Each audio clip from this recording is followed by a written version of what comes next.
Hello, family. How's everyone doing today? I hope everyone is doing well today. Tiffany won't stop trying to bring the village and the township financial status to its knees. She just keep on until she brings both towns into deep hardship to where it will take decades to get out of. Now, what Tiffany just did recently here, she stopped and blocked a business from getting their license. Now, this company spent $6 million on construction, building this new building from the ground up and getting it ready inside of their facility. Just got it all nice, ready to go. They were ready to do their grand opening. And here come Tiffany and the Goon Squad, telling this new business they won't be allowed to do business. Now, see, Tiffany has done this before. She has ran about 17 businesses out of the village, as if she is trying to make it a ghost town. She don't want any revenue coming in. And if she allows someone to stay, she have to get a kickback, or either they have to donate to her and her goons. This is very disturbing and alarming. And we will talk about this because Tiffany is definitely trying to bring these towns to their knees, financial-wise. And it's sad. Wow. Tiffany told them people, y'all are not allowed to do any business here. No, y'all won't be getting a certain type of license either.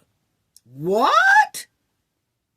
So now the new business is now taking a major loss, fooling around with Tiffany and her gangster behavior. This is totally disturbing. Well, we're going to talk about that.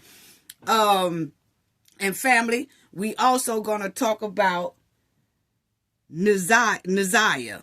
We talked about Naziah about a year ago over here in the far right. We talked about her case about a year ago when she first was missing. And we brought awareness to it as well. And something inside was telling us then that we believe that the family or somebody in the family had something to do with this. And family, now we did see, I say a couple of months after we reported on this, that the auntie's boyfriend, Naziah's auntie boyfriend, is charged or being charged with her disappearance, okay? Now, he just went up for his preliminary hearing. And family, when I say it's unbelievable, it's unbelievable. We will cover it. We talked about this about a year ago when she first became missing. But now when y'all hear some of the things that was said in the courtroom, boy, am I not going to ride some bumpers today. Yes. And then we also will talk about Kanaya. That's the one in the middle. Their names sound alike. This is Kanaya Baker. And this is Naziah Harris. Okay, so we're going to talk about both of those as well, along with this mud wallin' hen that's on the screen. But y'all already know what we have to do for the ones in the back. Y'all already know. This video is under fair use. Copyright disclaimer under Section 107 of Copyrights Acts in 1976. Allowance is made for fair use for purposes such as criticism, comment, news reporting, teaching, scholarship, and research. Fair use is a use permitted by copyright statute that might otherwise be infringing. Non-profit, educational, and personal use tips the balance in favor of fair use. Yes, fair use. All rights and credits go directly to its rightful owner. This video is purely for fair use, opinion, and entertainment. enjoy. And we also want to add that everything in this video is alleged. Yes. Yes, okay, family. So, Tiffany. I'm so tired of Tiffany. And, you know, this is unbelievable. But I'm going to let y'all hear how it went. But anyway, Tiffany and her homies stopped a $6 million business from opening in the village. Now the village is facing another lawsuit because Tiffany won't let these people open up their business after they done spent about $6 million on this beautiful building, getting it ready, hiring workers, all that stuff. And now here she is stopping them. And now it caused the village to have another lawsuit. And people wonder why the insurance agencies around there don't want to insure the township or the village, basically, because of this mud walling hen. See, these agencies, insurance agencies, are getting tired of forking out money for Tiffany gangster behavior. Because that's all it is. A lot of the lawsuits that's on top of Tiffany head that pulls the township in it, pulls the village in it, is because Tiffany's gangster tactics, her gangster ways. And it's wrong. And people are tripping, oh, Gonzalez and Carmen, and they won't come to work, and they are saving the township bank account. Come on, people. Tiffany is draining these people with not only dipping in their money, but lawsuits as well. That village and that township are going to be at their knees financial-wise. My opinion, once they see when Tiffany get out of there and they're able to see how bad of a shape it is in both of them, the township and the village, people will be devastated. That's my opinion. That's my opinion. This is unbelievable. Another lawsuit worth like $1 million is what they're suing for. Now, they done spent $6 million. But they suing, it sounds like, for $1 million. And I'll let y'all hear it in a minute. But this is another trifling backyard Barbie example that I'm talking about. That she's always pulling on the residents, the trustees, and the village, and the township. And that's why people can't wait till Tiffany get out of that mayor seat, that supervisor seat, because she is costing them millions. And it's unnecessary. It's disrespectful. She always got in her mouth, super mayor, coming out of her mouth. No, you are super trifling. This business done spent a lot of money, $6 million, just to take a chance to invest in the residents, to invest in the village economy. But Tiffany and her goons will not give them the business license they need. How trifling. So, shout out to everybody as well. You know, I'm just on the roll. I'm going to ride a whole lot of bumpers today. Oh, get the bumper cars out. This is going to be a bumper ride today. But shout out to Mr. Bert and Miss Lisa.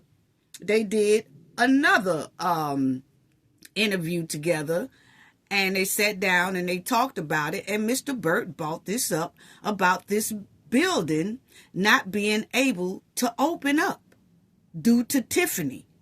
Gangster tactics, basically.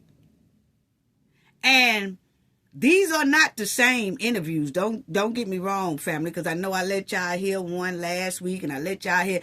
They really sit down together, Miss Lisa Dent. Y'all need to check out her podcast/radio show called Lisa Dent. Her and Mr. Bert do. She sits down with Mr. Bert probably about once a week or once every 2 weeks or something like that. But they do have interviews often. And I guess because definitely it's time for this hen to come up out of that seat, and they're getting ready to pick who they really want in the township seat and the village seat. So they are doing interviews pretty often now. And I'm enjoying it, because they're telling us some things that we didn't know. Like I did not know that Tiffany stopped this business from opening. So check out what Mr. Bert says. Unbelievable. Unbelievable. So it says, okay, listen. Four trustees who have been able to run government in spite of her, and been able to run government because we've been successful in court with injunctions against Henyard from acting out and playing the Queen of Dolton rather than the mayor. Yeah, the Queen of Dolton. That's what she's playing. I agree with that. Tiffany is trying to play the queen of the village instead of the mayor. And that's all this is giving. Tiffany was trying to turn that village into New Jack Village, basically. She had on a Nino Brown outfit trying to play gangster. And I like the fact that he said that they have won a lot of their injunctions against Tiffany. So I'm glad to hear that. But check this part out. And government has gone on, except we were in court again yesterday on another $1 million lawsuit against Henyard for refusing to issue liquor licenses to a beautiful $6 million plus building that was built just off of Route 57 in Dolton, and the owners can't operate because she refuses to issue the liquor licenses, which have been paid for and approved. So now, these people, y'all heard Mr. Bert said this is a beautiful $6 million building that they have gotten ready to go. They were approved to do business. Tiffany waited until they did all that, and now she is stopping and blocking them. Which y'all heard Mr. Bert said they was in court yesterday, but this was done about a week ago. So they was in court a week ago because Tiffany refused to give these people their business license. How trifling. She keep running businesses out. She won't let any businesses come in. That's why I don't want nobody to try to come over here and tell me that when Tiffany and her goons was taking all those trips that she claimed they was for trying to bring businesses into Dolton. She don't want no businesses there. It's obvious. She done ran out 17 of them, basically. And she will not let any come in. So that lets us furthermore know that those trips that they was taking was rendezvous to get away from their families just to get together. That's why I asked, was those FOs they was having all over the globe in these hotel rooms? And poor Miss Dukes, she didn't know that type of stuff go on. So when they said Vegas and it was around her birthday, she wanted to go. But then we found out they pulled the okie doke on her and won't nobody say nothing. These trips weren't nothing about no business or trying to get no business or trying to get business ideas or any of that. No. It's obvious.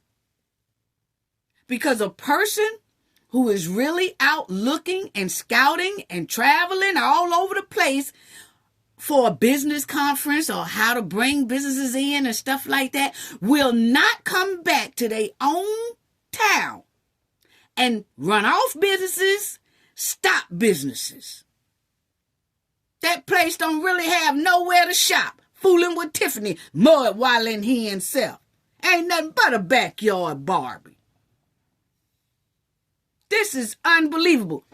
What mayor, I haven't seen any, and we travel a lot as well. I have not seen mayors that intentionally stop businesses from coming inside their city and bringing revenue inside of their city. I've never seen a mayor like Tiffany that actually her goal is to stop the economy, not to grow it. Unbelievable.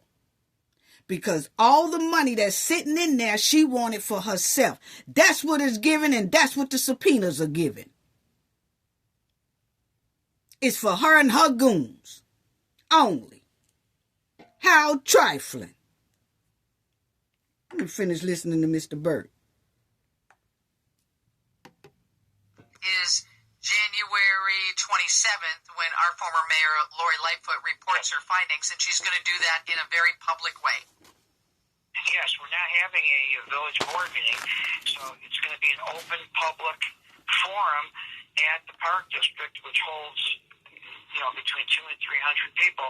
I would expect we'll get a full house because her report is far more detailed than the detailed report she already gave, because she's been able to speak to some individuals now who have talked to her, and she's gotten more financial records. Have you seen it? I have not. We talk to Mayor Lightfoot on a weekly basis, and I have had glimpses of what will be presented, and all I can say is it's tragic.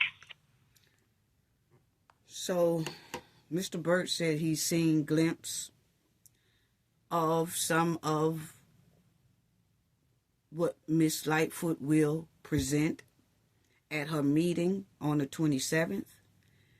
And he said it's tragic, just like a lot of us thought. Unbelievable. Unbelievable. And for this stunt that she pulled on this business, it furthermore tells us why the report is probably tragic. And most likely, Tiffany wanted something from these people, and they wouldn't give it to her. She most likely wanted money from them. This is my opinion. This is what is given. And they wouldn't do it. They probably said, no, we will give the money to the village. Tax time, they'll get their cut and all that. They'll get their business license cut. They'll get all that. But it's not going to go directly into your hands, sister. It will go to the village so the trustees and the board can handle it the right way. But you won't be getting no backdoor cut. That's what is given. And Tiffany got mad and said, well, then y'all just won't open then and y'all won't get no business license. How about that? And most likely she had the goon squad with her, because they go everywhere else with her. They her flunkies. That's what is given. Unbelievable. I've never seen a mayor stop businesses from coming inside of their city or town or village like that. Wow. And see, these trustees, well, let me listen to, I'll get to that. But Mr. Bert said one more thing that I wanted y'all to hear. And the federal investigation does go on. We know that because we're in touch with the agencies. Well, what do you pick up? Okay, so Mr. Bert said that the federal investigation do still go on. And we knew that. Yeah, it's just that it's so much. People have to realize, and there's some people that say, if she was if she was guilty or it was something that she did, they would have been picked her up. No. Feds don't work like that. Feds don't work like that. Preschool dummy. They don't work like that. The feds keep on with their trail until the end of their trail. And the way Tiffany is moving and her goons, they keep giving them more and more and more to investigate. Yeah, it's coming. It might not be soon, but it's coming. But I do think that they are waiting on someone new to get up in there so they can really bust in house and see what the hell is going on. But we also know, allegedly, that a lot of the evidence has most likely been shredded or did away with.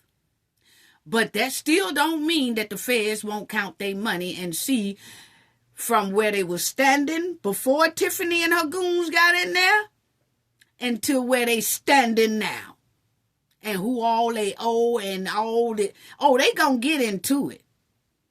And a lot of things that they think that they deleted, the feds can go back and retrieve it. Oh, we'll find that out when we cover Naziah's story. Yeah, they can go in there and pull those records hard even after you have deleted it.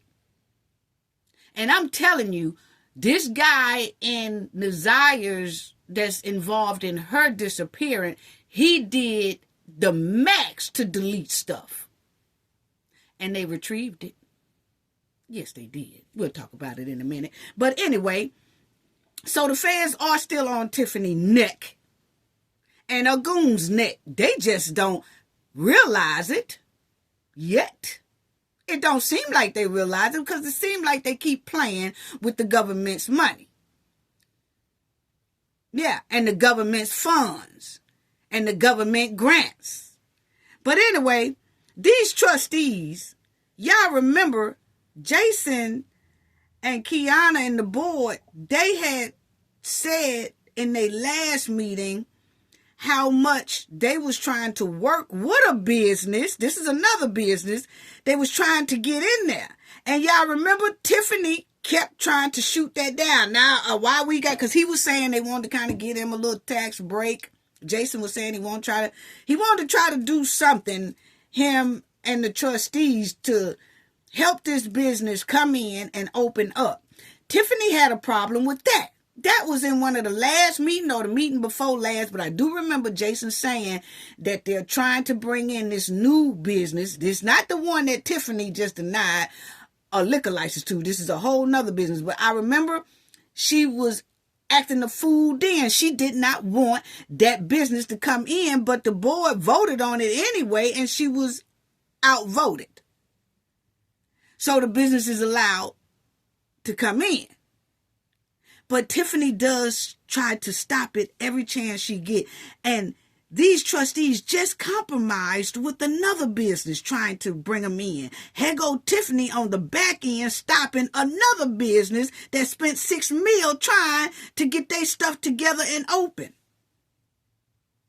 Why is Tiffany so hell-bent with stopping businesses in that village and stopping the revenue from coming into that village? Tiffany has a real evil vendetta against the village and the township. She displays it all the time. She displays a lot of hostile acts towards businesses, towards the residents, and towards the trustees, and towards the government that's paying her about $300,000 a year.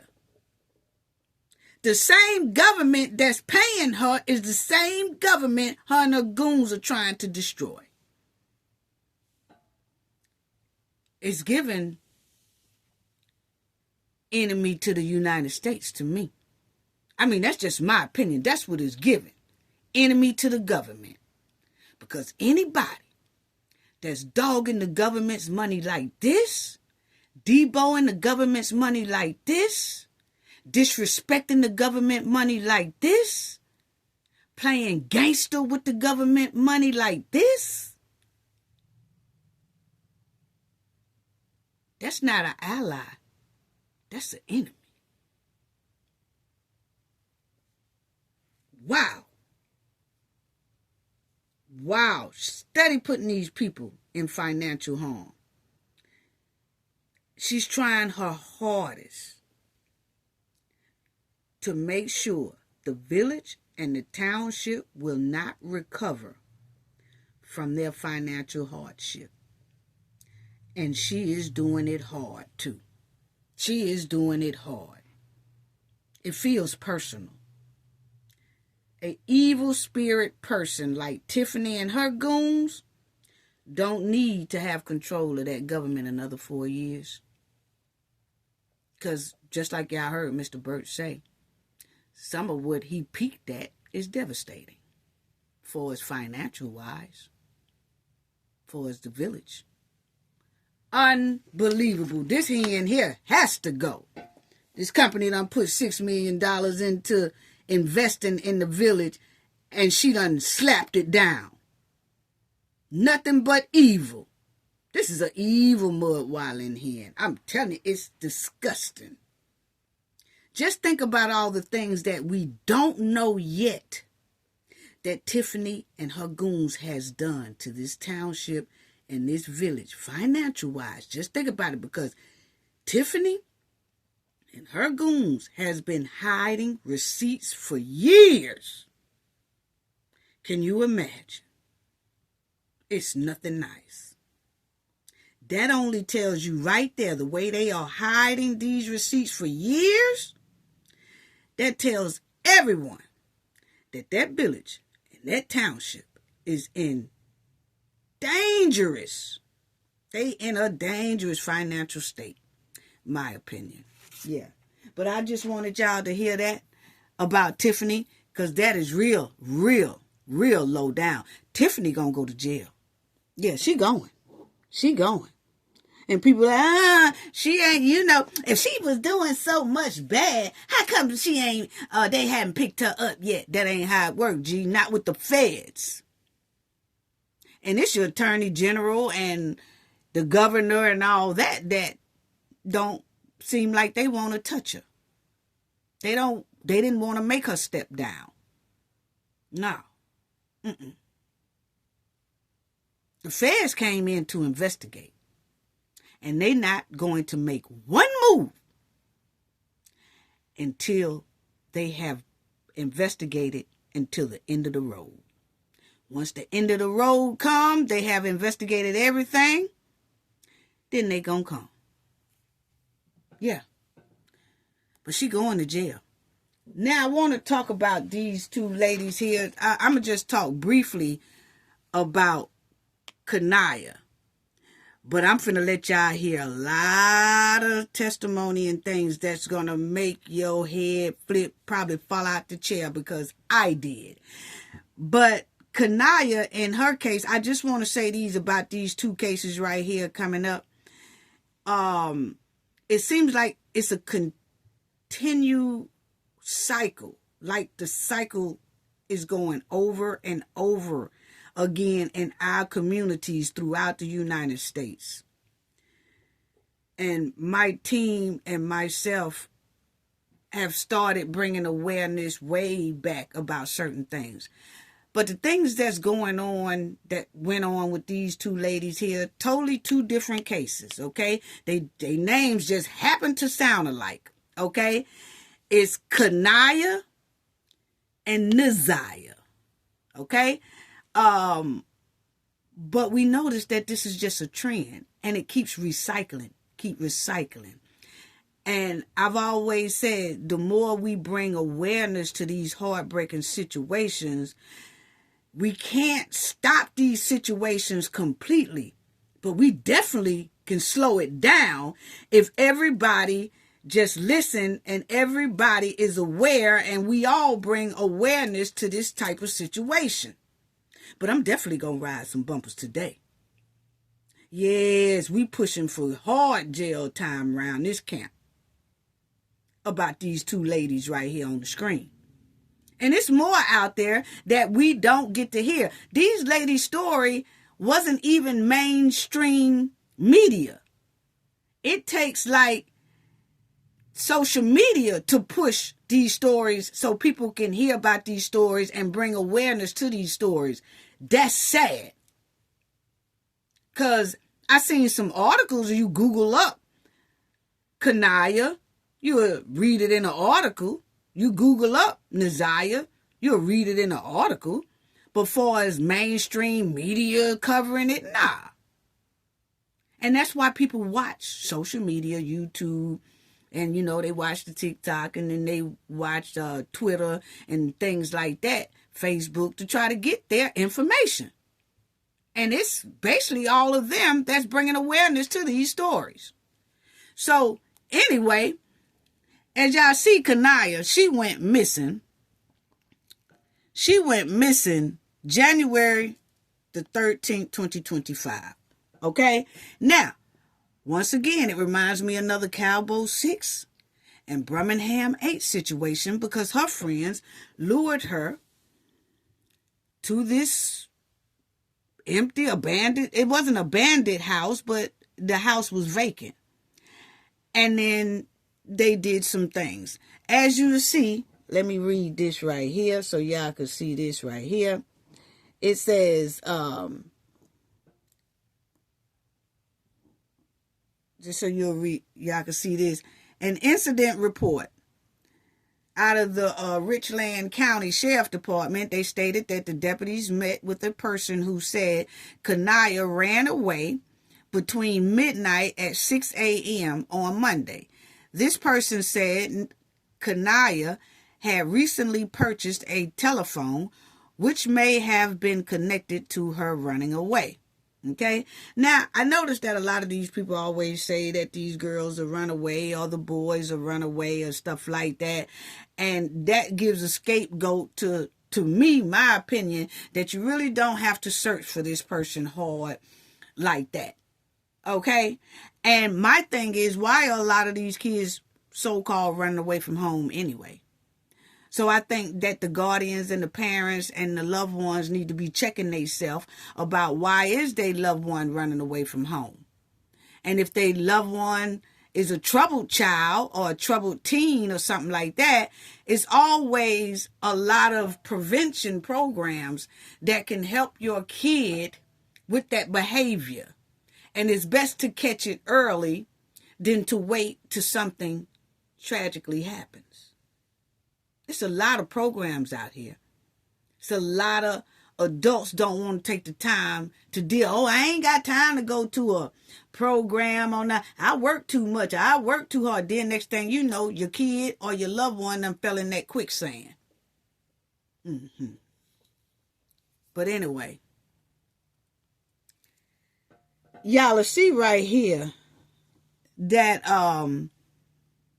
Naziah Baker, 13-year-old, was found deleted in a vacant house, with her demise ruled as a deletion. Police are investigating and seeking public assistance. Okay, so they asking people, do they know anything else? But there are two teens arrested for doing this to her, doing that to her, and burning her, of the missing girl found in that home. So what these here girls did was they lured Naziah over there to this so-called vacant place. And this ain't what we talked about last week, because you remember last week I told y'all about some friends lured a teenager, and those teenagers who did that horrendous act to her, and she was no clothes on, none of that. She escaped that incident. That was in Ohio. This right here is in South Carolina. Okay? This right here is in South Carolina. A whole nother case. These teenage girls, two teenage girls arrested. They poked the girl, had her in this vacant house, did all kind of stuff to her, as you see right here. And then they set her in the house on fire. So poking her wasn't enough. Then doing this to her wasn't enough. They had to then burn her and the house up. What is wrong with these kids today? And a lot of it have to do with parenting. And like I said, it's a lot of prevention programs out here. And the crazy part about it, family, is one of these teens that was arrested for Naziah's demise had a juvenile ankle bracelet on. And she cut the ankle bracelet off, 2 females, because one of them cut her ankle bracelet off to do this here terrible act to Naziah. What? So they are charging these 2 girls, 2 teens, as adults. And they couldn't mention their names or show their face because they are juveniles. But they did say they will be charging these 2 juveniles as adults. So most likely, they will be in there until they well over 40. It depends on how their trial goes. But it ain't looking good. I can tell you that right now, because one of them clearly was already a nuisance to society because she had on an ankle bracelet. And then she cut the ankle bracelet off just to commit this crime. Wow. Wow.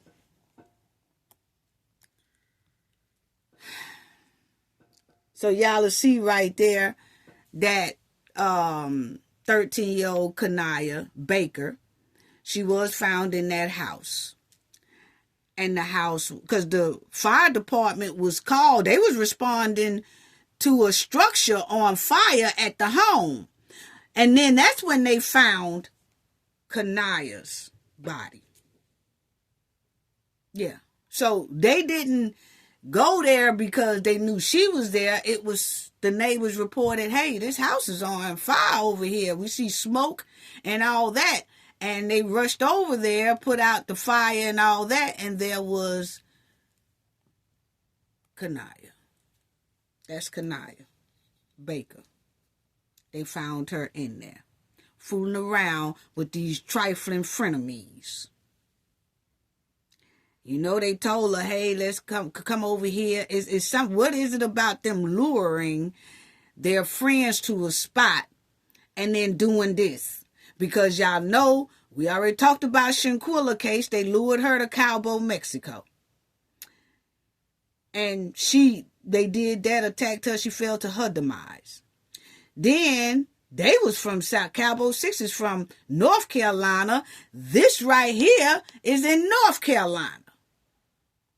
Then you had the Birmingham 8 in Alabama. And boy, are they about life doomed. They ain't seeing no part. They will be about 60-some years old before they come up out of there. But I'm just saying, you had the Birmingham 8 situation in Alabama. And then you had the situation I was just telling everybody about last week that happened in Ohio, where that chick was being tortured, done up and all that, but she escaped. And remember, we was talking about her running down the street with no clothes on, and the Good Samaritan got her, but she was able to escape hers. But it's all dealing with these frenemies, family. People need to talk to their families, loved ones, nieces, nephews, grandkids, all that stuff about these so-called snakeamies. That's all they are. They secret snakeamies. They act like they're your friend, and then they will do something to you. And they said these girls right here that got arrested for Naziah's thing right here, that they had showed no remorse. They ain't even care. Like they didn't even care. So pay attention to your loved ones about hanging out with these type of people. Because if you pay close attention, you will definitely see signs that they are really not your friends. They are frenemies, secret snakeamies. Wow. Wow. And they are being tried as adults for this young lady's demise. So, now, we talked about her. We talked about Naziah Harris about a year ago when she first became missing. Okay? We talked about her situation. We was all saying, for the Knowledge family who was with me And, part of the channel a year ago, we did talk about Naziah Harris' case. And we were saying then, something just don't sound right. It seems like it's family related, or somebody who know the family, a family friend, or something like that. And we was right, because months later, she was missing January the 9th, 2024, last year.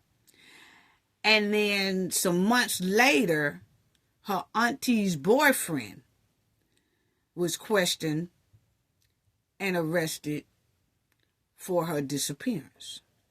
And he was grooming this young lady. He was messing with this little girl.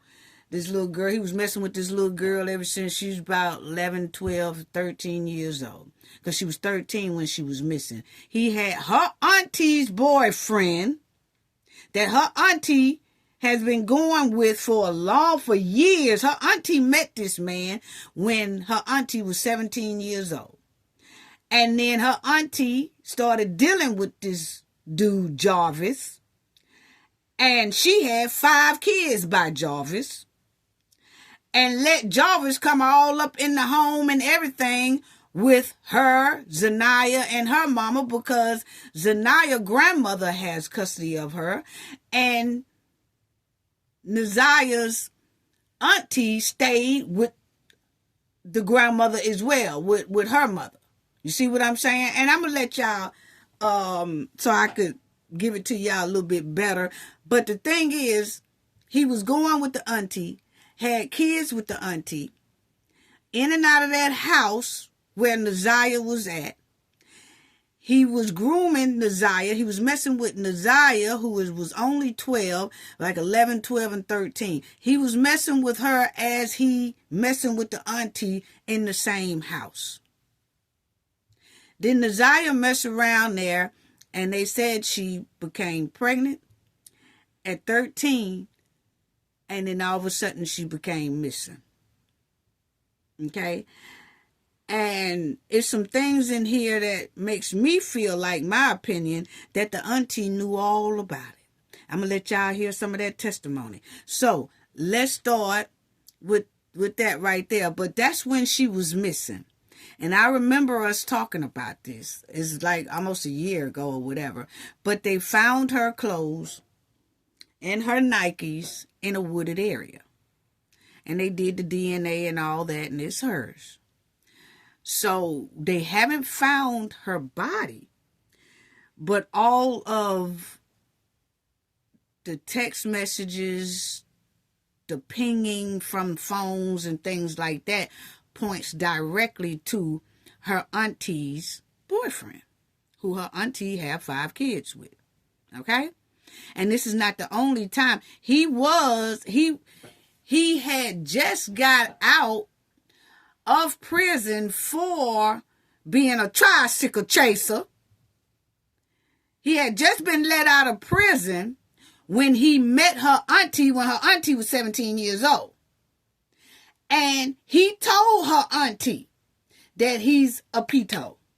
Okay? He said, yeah, I just got out while he introducing himself to her and they talking. He told her auntie way back then, I'm a pedo. I just got out of prison for being a pedo. But her auntie said, well, he said that the little kid lied on him, so I'm going to give him a second chance. And the second chance she gave cost her niece's life. Wow.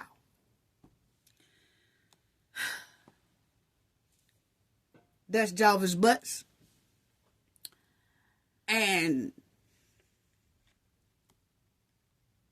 that's Naziah auntie, who Jarvis was going with. And that's Naziah. Okay? And y'all wait till y'all hear the dysfunction. Now, that's her auntie and Jarvis. Now, she looks totally different from this picture right here. But see, this picture right here is from last week when they was in that preliminary hearing where he had that hearing to see if they was going to push this case to trial. And the judge did push this case to trial. But last week, when they had that preliminary hearing, her auntie had to get up on the stand and testify about messing with this tricycle chaser. And that she got 5 kids by this tricycle chaser.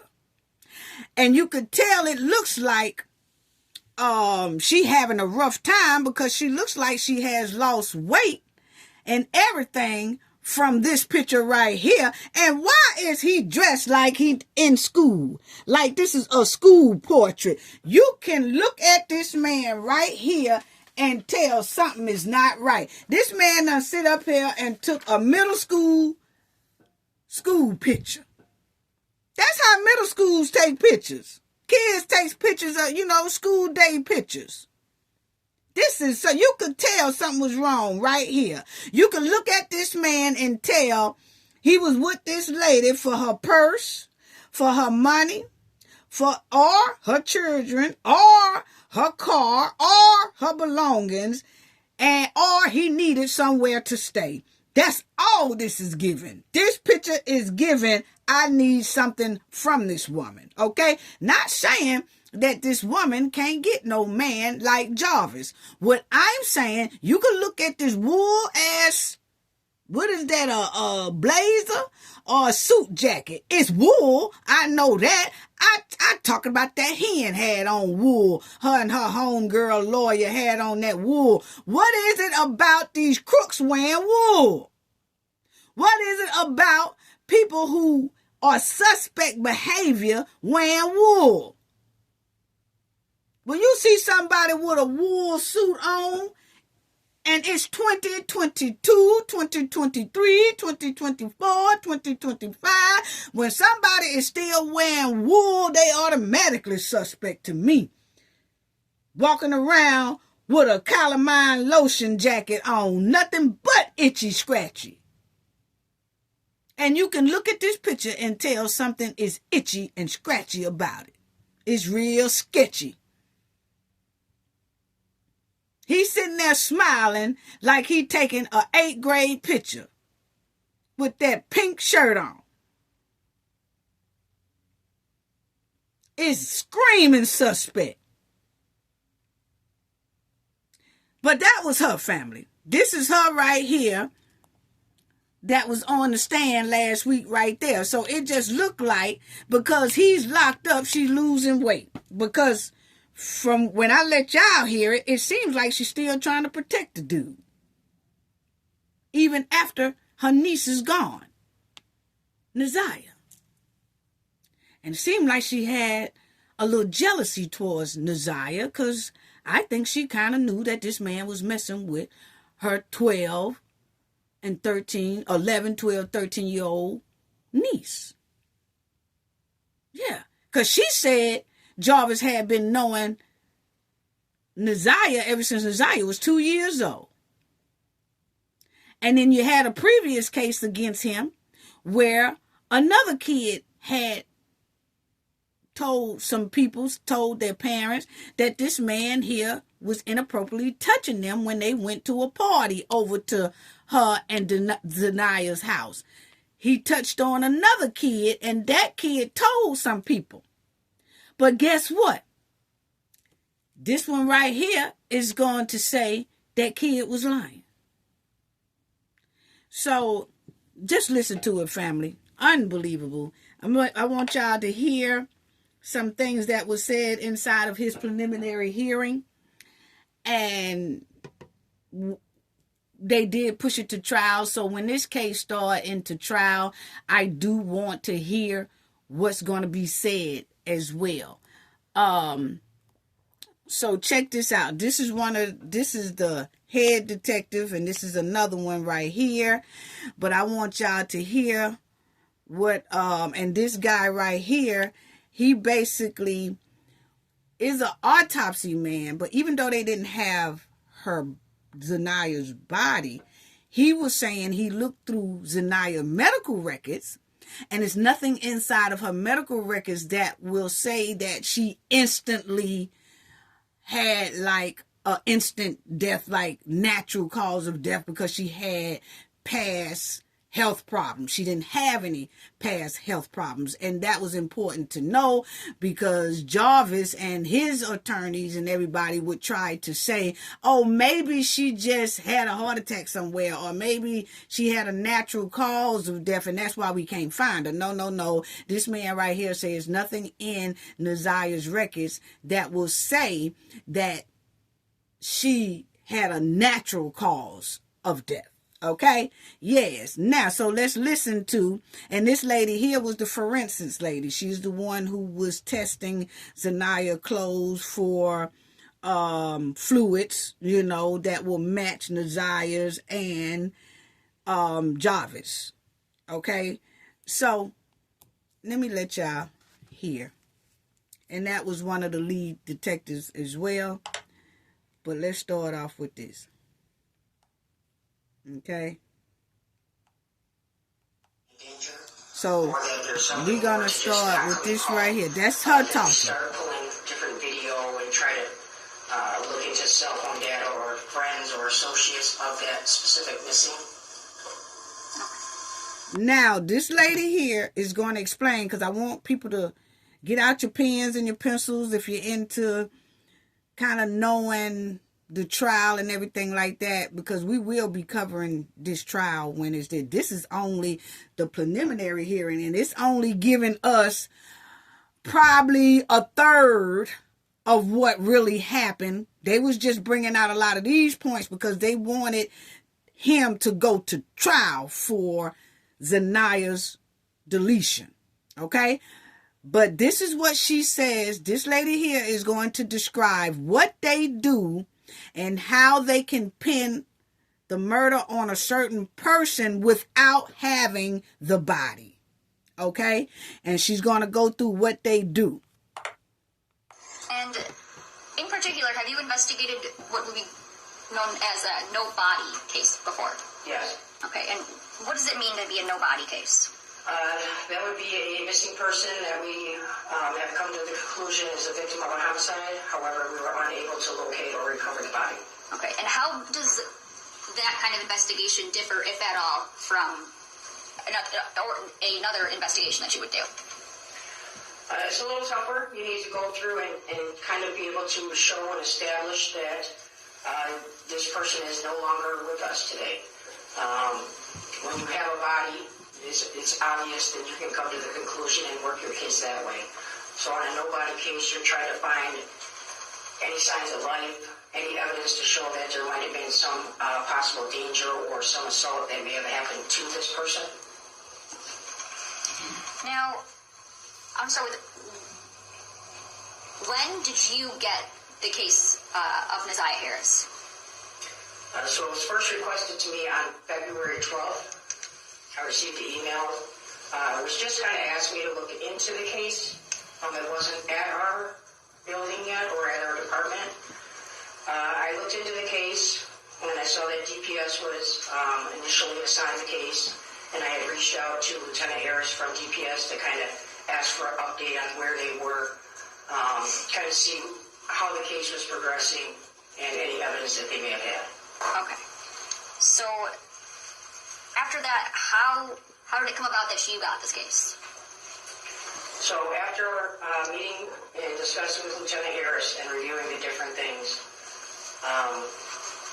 it was determined that there had been enough suspicious possible things connected to her being gone. Number one, she's never been missing before.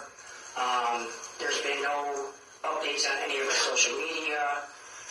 Which is very uncommon for a young child or juvenile. They're addicted to those. Okay, now pay attention to that, family, because Naziah, pay attention to what she said. Naziah had never gone missing before.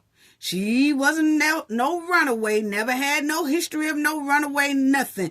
She has never been missing from the home before. She's always at home every night. Never been missing. And she loves social media. She always posting on social media and things like that. So for all that stuff just to instantly stop caused concern for these detectives as well. Okay? Now check it out.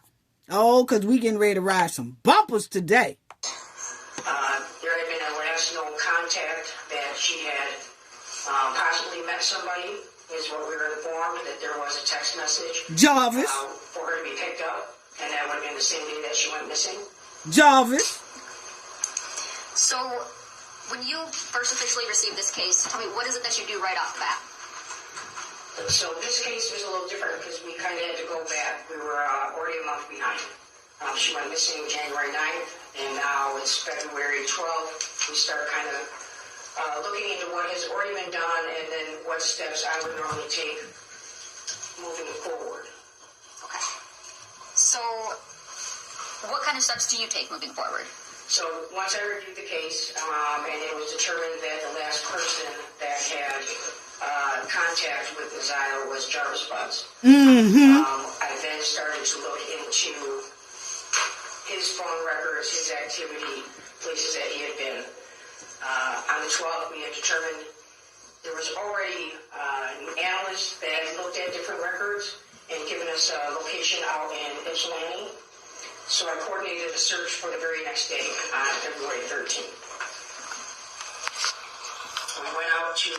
Okay, so when she did the deep investigation, the text message that was last sent from Naziah was sent to Jarvis. And Jarvis texts back to Naziah. And it shows that she had went with, after she got off the school bus, she went to meet Jarvis. Okay? So. We conducted the search. It's going to get nasty, family. Check it out. Down to a specific house. There was a lot of wooded area over there. We had multiple teams out there. There was probably over 60 people at one point. We then started going into different businesses to look for different video that we may be able to recover close to the intersection that we believed would be a good starting point in that search area. And did you recover, or were you able to recover anything or find anything from the Ypsilanti area? We did find some video that was eventually pulled from a gas station.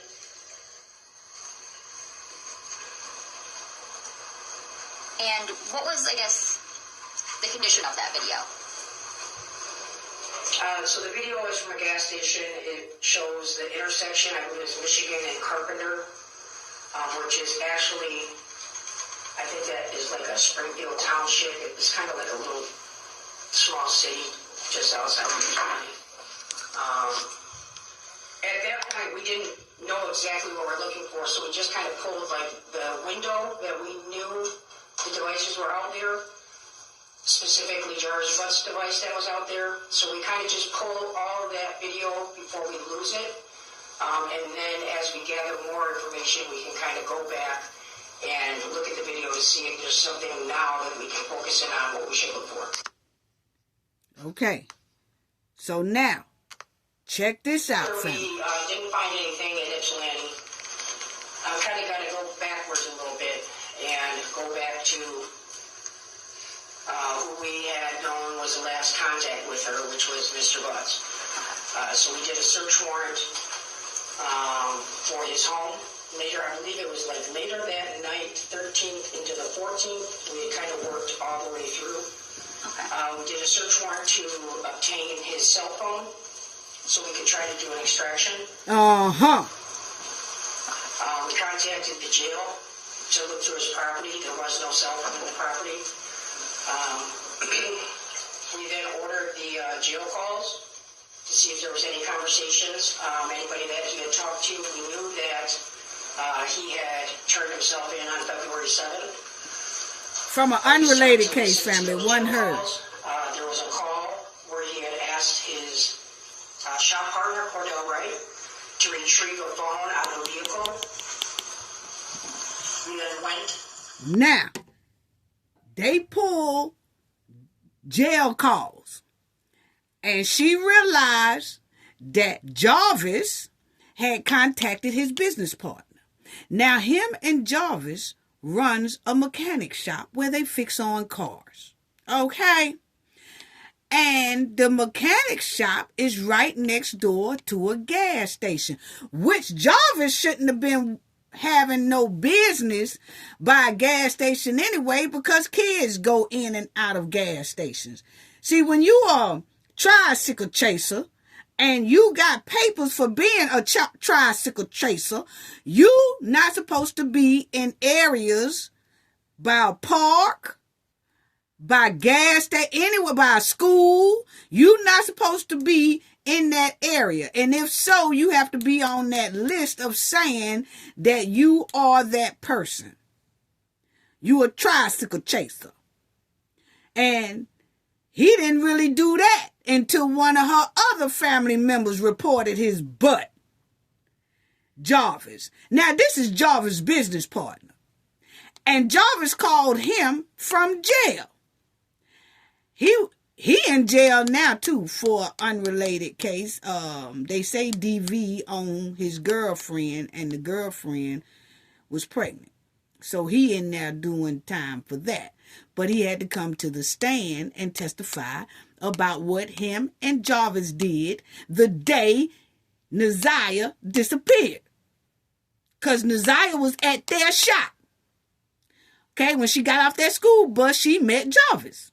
Now, the detective pulled jail calls. The conversation between him and Butts, Jarvis called him and said, "Hey man, I'm gonna need you to go to my girl's car and take that phone that I hid, and then I want you to take that phone and get rid of it."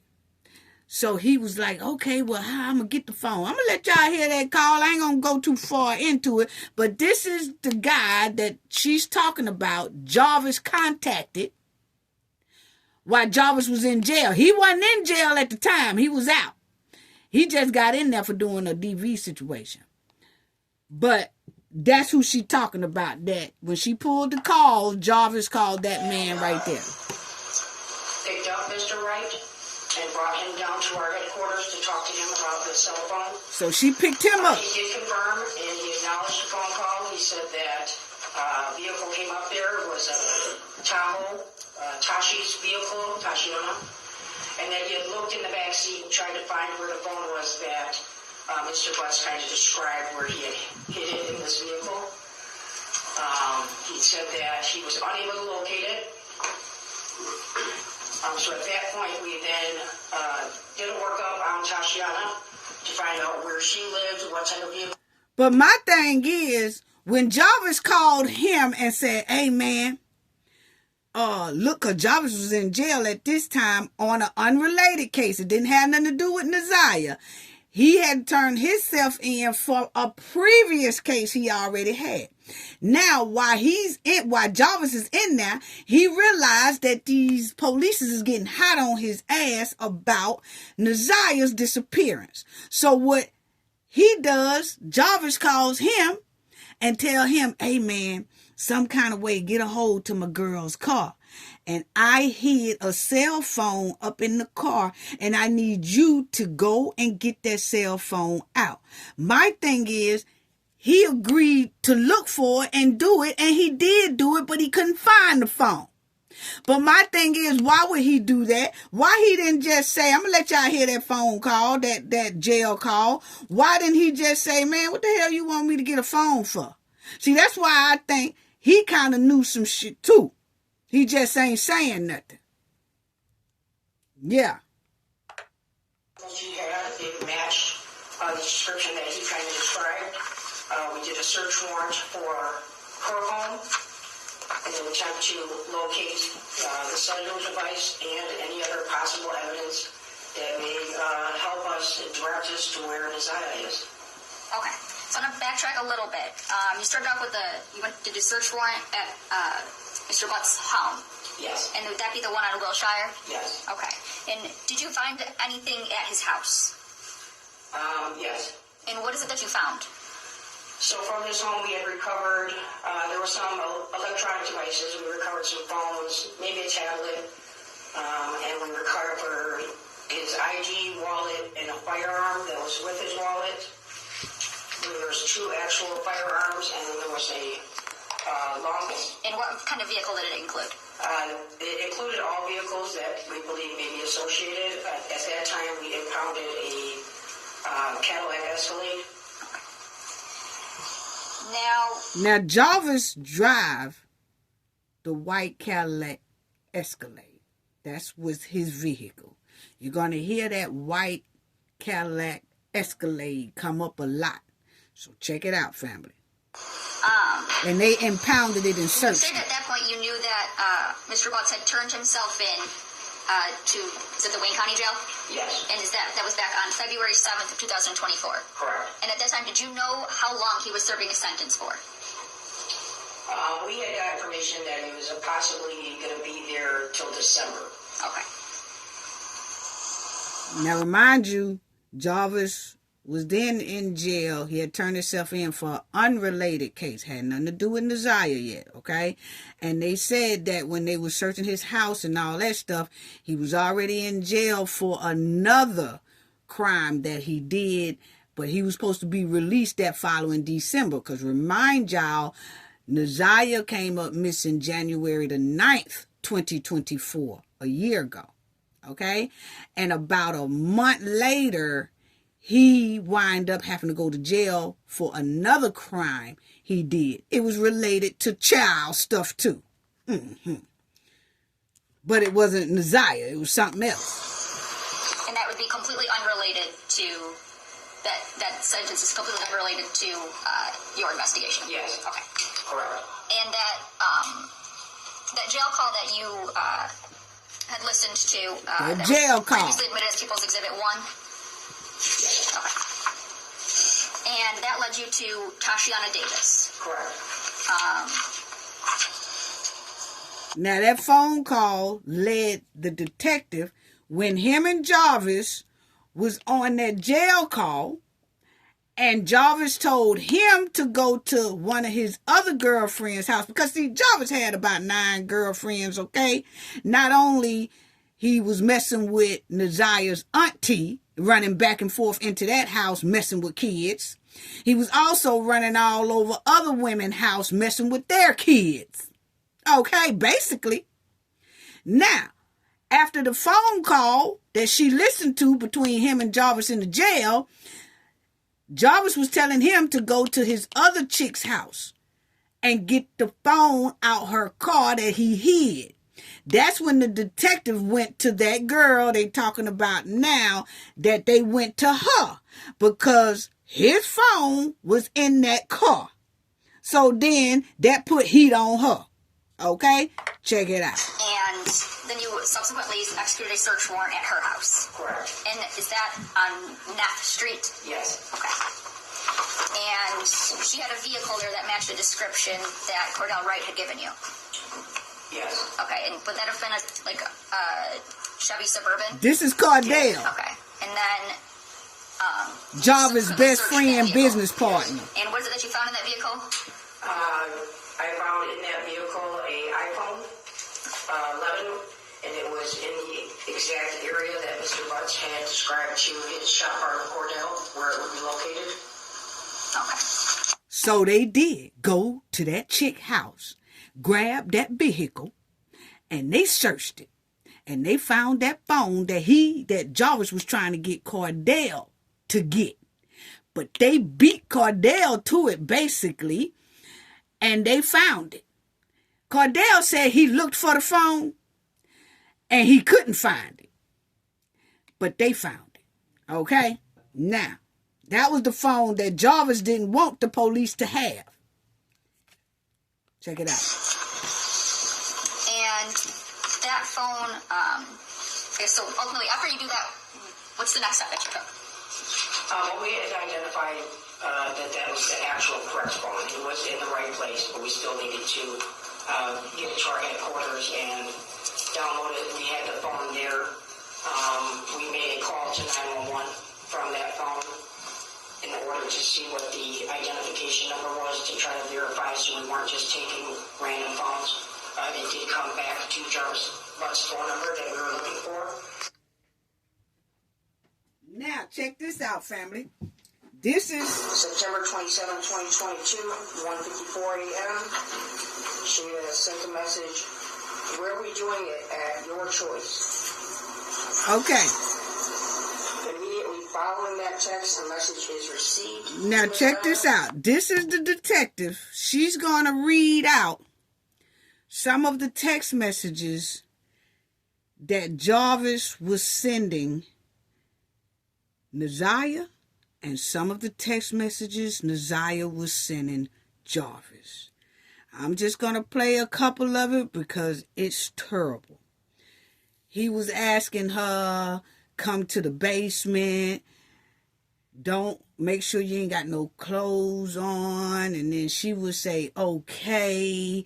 He basically groomed and messed her head up from about 11, 12, and 13. He was having her think that she was his girlfriend, even though he was in that house messing with her auntie. So he was making her think that she was the main girl, not her auntie. Her auntie is the second main girl of his. But actually, he had like 9 or 10 different other women he was messing with on the outside. Y'all will see that coming up. Totally disgusting. So this is some of, and you know, I've heard people say when they was covering, because this story has been all over the internet, and I said, oh wow, Naziah's that dude is coming up for Naziah's his preliminary hearing, and I really want to see what's going on with that. So that's why I'm doing this. But the sad thing is I've heard some people over the internet say that, you know, the text messages that this little girl was sending Jarvis, that she was fast. I hate for people to say that little girl was fast instead of saying this man was grooming her. She's only 11, 12, 13. He been messing with this girl ever since 2020.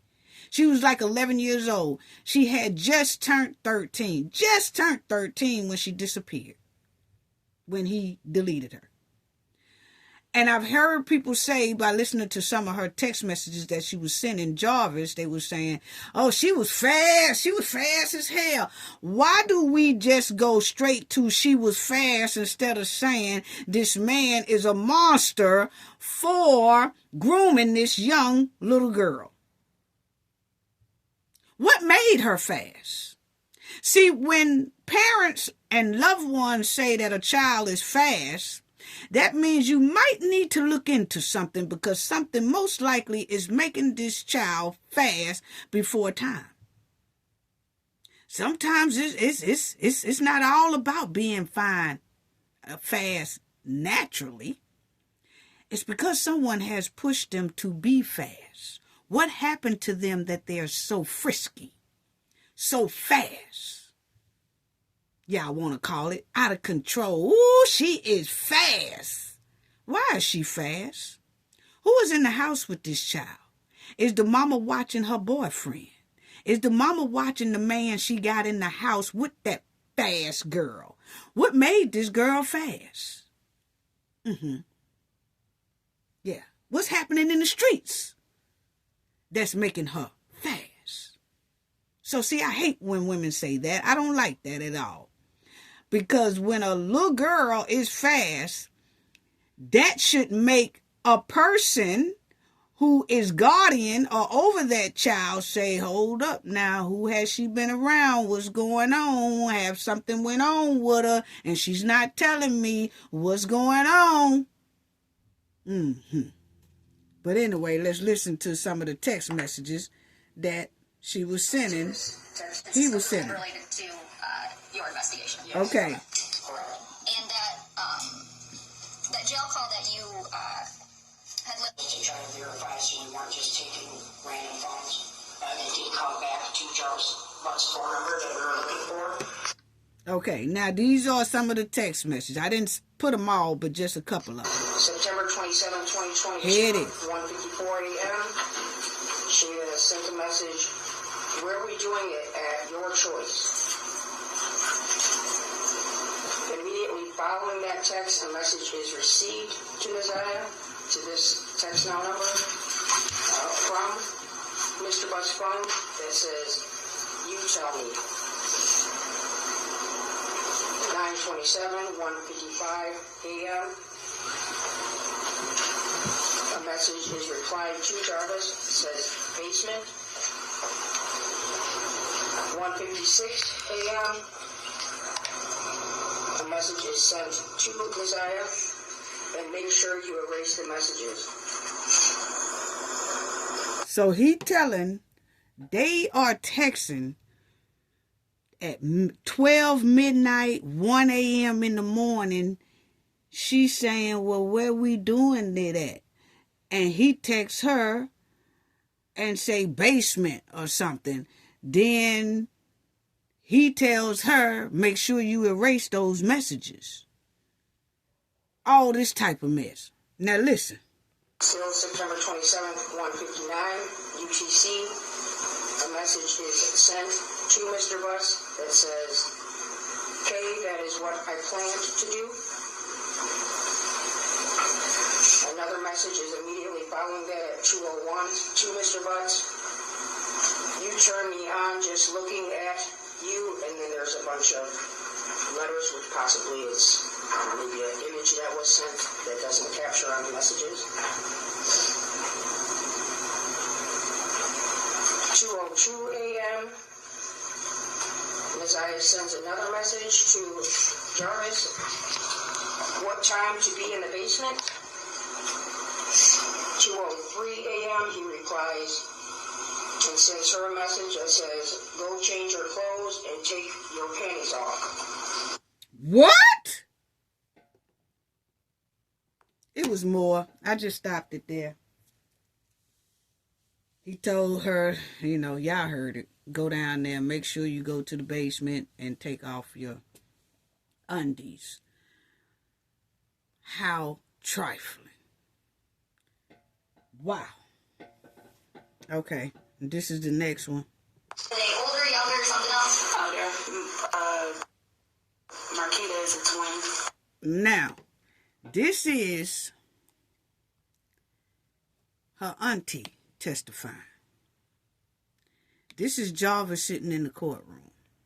He was always sitting up there trying to hide behind his lawyers because you could tell he has been caught. He knows that all this evidence is coming out. He didn't think that they was going to be able to retrieve all these deleted messages that he deleted and Naziah deleted out of her cell phone. He thought he was actually going to get away with this. This is why he told his business partner, hey, go look for that phone out of my other girl's car and get it and get rid of it. Okay? Because he didn't think that he would be ever held accountable for Naziah's disappearance and demise. So this is Naziah's auntie. Naziah's auntie is now on the stand testifying about him, about she got 5 kids by him. But check out what she says. She's my twin, same age. Okay. Anthony is older? Yes. Okay. Do you have any nieces or nephews? Yes. Do you know someone named Naziah Harris? Yes. What's your relationship to her? My relationship to her, she is my niece. I'm her aunt. Okay, and whose daughter is she? My older sister is Kenyatta Harris. So Naziah is her oldest sister's child. Okay?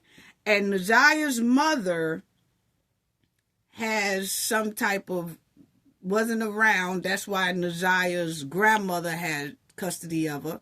And Naziah was living with her grandmother, which she lives with Naziah's grandmother. Okay? Because that would be her mother that she lives with her 5 kids who are by Jarvis.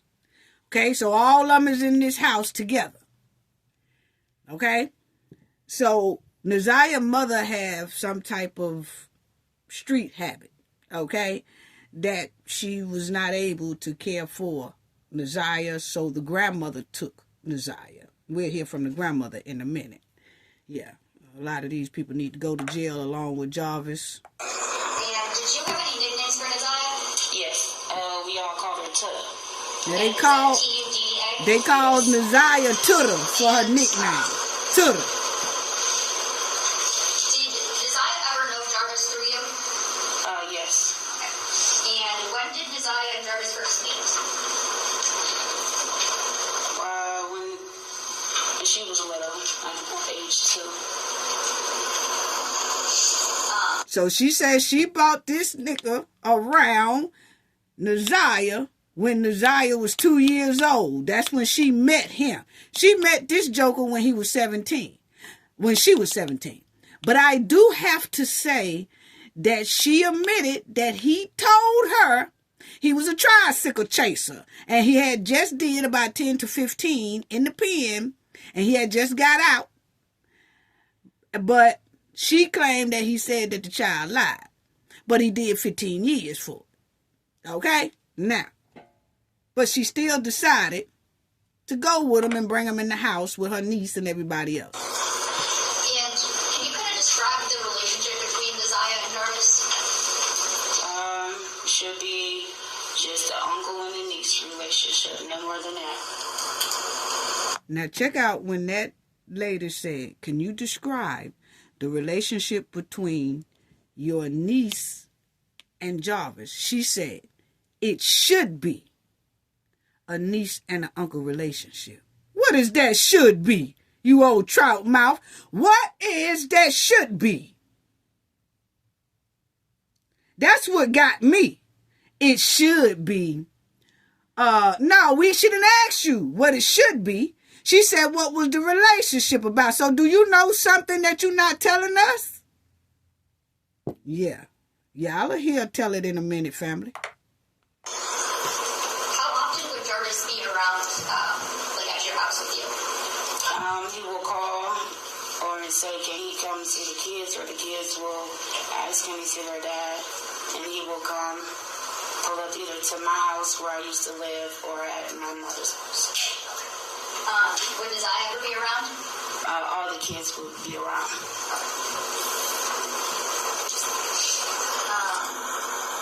That ain't what she asked you, trout mouth. She asked you, would Naziah be around? And see how she tried to throw it and say all the kids will be around. Because she want to make it look like all the kids are there, not just Naziah alone. Come on now. She asked you, would Naziah be there? All you had to do was say, yes, she'd be there. She's still up there trying to protect this man. Would Naziah ever text Jarvis? From my knowledge, no, unless I will have her to text. But to your knowledge, you didn't know of any kind of separate outside relationship? Now check that out, family. I hate to keep stopping it. I'm going to let it go in a minute, but I want y'all to pay attention to what's being said. The lady asked her, do you know of Naziah texting Jarvis? And she says, no, not unless I ask her to text Jarvis. Why in the hell would you ask her to text your man? Even if your phone is off or your phone ain't working, why would you take her phone? Why won't you just take her phone and say, hey, let me text my man right quick and tell him, hey, this is such and such. Could you bring some bread by here or something like that? Why you got to tell Naziah to text your man for you? Something just don't sound right. Okay, I'm going to let it pass. No. Would there ever be times where, where did you know Jarvis loves to work? Pardon? Where did you know Jarvis loves to work? Where did I know him to work at? Yes. He worked at 2 different locations. The first location would be on East Warren, and the other location would be on Grafton and Connor. And what were those locations? Those are the auto repair shop. Okay. Would you ever know Naziah to help Jarvis Bucks at his job? Yes. He will call me and say, hey, if I can get our daughter and Naziah come and work up at the shop. And I would say, let me ask my mom first regarding Naziah. And which daughter of yours would that be? That would be my oldest, Janiah. Okay, so she got an older daughter by him called Naziah. Naziah is their oldest daughter. He would call her, she say, and ask her, can Naziah and his daughter, who are the same age, their daughter is almost the same age as Naziah. He would call her and say, hey, can both of them come to my shop and clean up? And she would say, yeah, let me ask my mama about Naziah, but yeah, your daughter can come on down there to the shop. But let me ask my mama about can Naziah come? This sounds stink. It smells the high sky. Would you ever know Naziah to go to Jarvis's shop alone? No.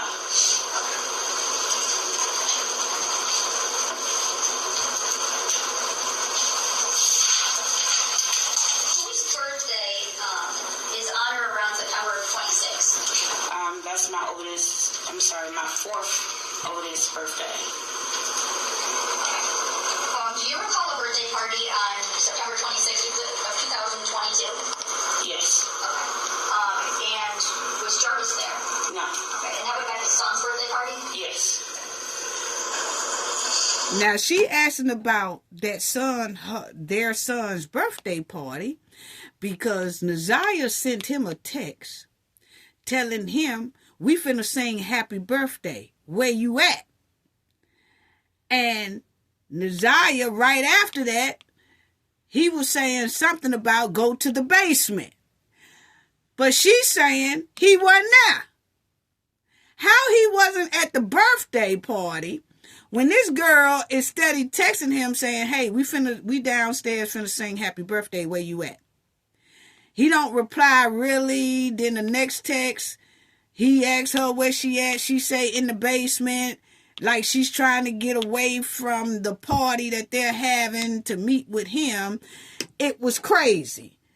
But she's saying, that's why the lady asked, do you remember a birthday party or something? Because they remember Naziah text talking about the birthday to Jarvis. And trying to get from upstairs to downstairs to the basement and all that crap. She said he wasn't there though. Jarvis off of a text now number. The only time I would text Jarvis off a text now number is if my phone is off. Other than that, no.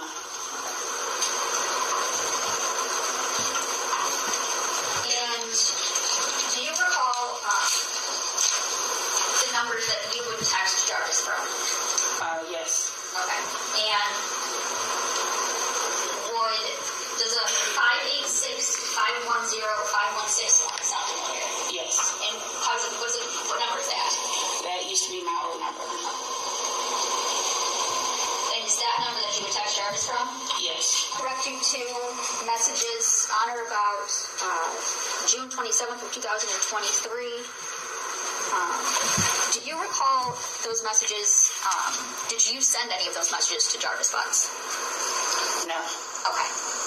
Okay, now here, the lawyer is showing this chick messages that was from Naziah. And they was some messages about meeting downstairs and all that stuff. So the lawyer showing her those messages and saying, did you send these messages? She reading them and saying, no. She know who phone number it is. It's her niece. She's saying no, she didn't send none of them. So the lady gonna have her look at some more messages. Check it out. And she gonna say, nah, I didn't send those either. And do you know, I believe there's a phone number here that's highlighted. Whose phone number do you know that to be? Jarvis Bucks. Okay, and you don't recall ever sending any of those messages? No. Okay. And now I want to direct you to messages from June 28th of 2023. How about any of these? Did you send any of these to Jarvis Bucks? No. Those are Naziah messages, family.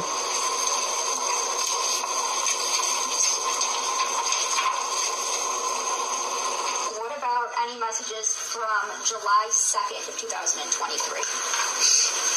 Did you send any of those messages? No.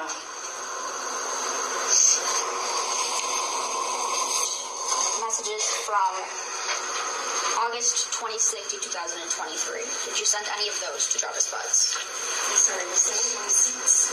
August 26th.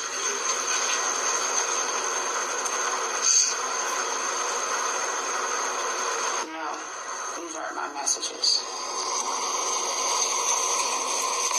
Did Jarvis Butts ever tell you that Naziah texted him to meet up on January 9th, 2024? No. Did you tell Jarvis Butts about not being... Now, she said, did Jarvis ever tell you about text messages sent between him and Naziah January the 9th, 2024? That was the day she disappeared. But she was texting Jarvis and was supposed to meet Jarvis. And did meet Jarvis. Y'all will hear that. Because they were seen together. Okay? Now, she's saying, he didn't tell me that he texted Naziah when the day that Naziah was missing. Okay? Check it out. To locate Naziah on January 9th, 2024. Yes. And tell me, how did you tell him that? I called him. He didn't answer. I sent him a message asking him have he seen Twitter and the whereabouts. And I said no Twitter, and he responded back. Oh, wow. I didn't hear what you said. The last part. The last part, I texted him. Well, at first I called him. He didn't answer. The second time, I sent him a message. Still no Twitter. He replied back, oh, wow. Okay, thanks. So she said that when Naziah on the 9th didn't come home from school, she texted him and said, hey, have you seen Naziah? He said no. Then she said she texted him back a couple of hours later and said, hey, it's still no Twitter. Twitter is Naziah's nickname. He said, oh, wow. Okay, but the whole time she was with him. And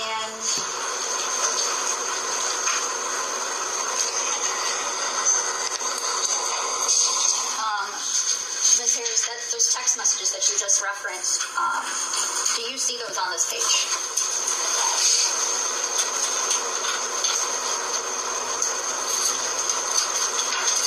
Yes. Okay. And so it's fair to say you stated to Mr. Butts, well, first of all, whose phone number is this at the top? The phone number is my old telephone number. Okay, and who is the phone number below that? Jarvis Butts. Okay. To backtrack just a little bit, on December 3rd, 2023, do you recall sending messages asking Mr. Butts if he needed Naziah for anything? Yes, I do remember. Okay. So do you remember this text on the first page of People's Exhibit 48? You still need her. Now remember, she said, that lady just said, do you remember sending him a text back in 2023 asking him, do he still need Naziah? But remember, she told us a few minutes ago that he calls her and asks her, can Naziah and their daughter come to his shop and clean up? She said, oh no, he always contact me and ask me, can Naziah and our daughter come to his shop and clean up? But then, here it is, not too long later, that lawyer flips her ass and say, do you remember this right here, this text that you sent him and asked him, do he need Naziah? So, was she kind of giving her niece to him so she can keep him? I'm just asking a question. because it stinks. Listen. Okay, and do you know what is that referring to? It was, Tilla had asked me to contact Jarvis and see if he still needed them to clean up. No, And dog. that would be to clean up his shop? Yes. Okay.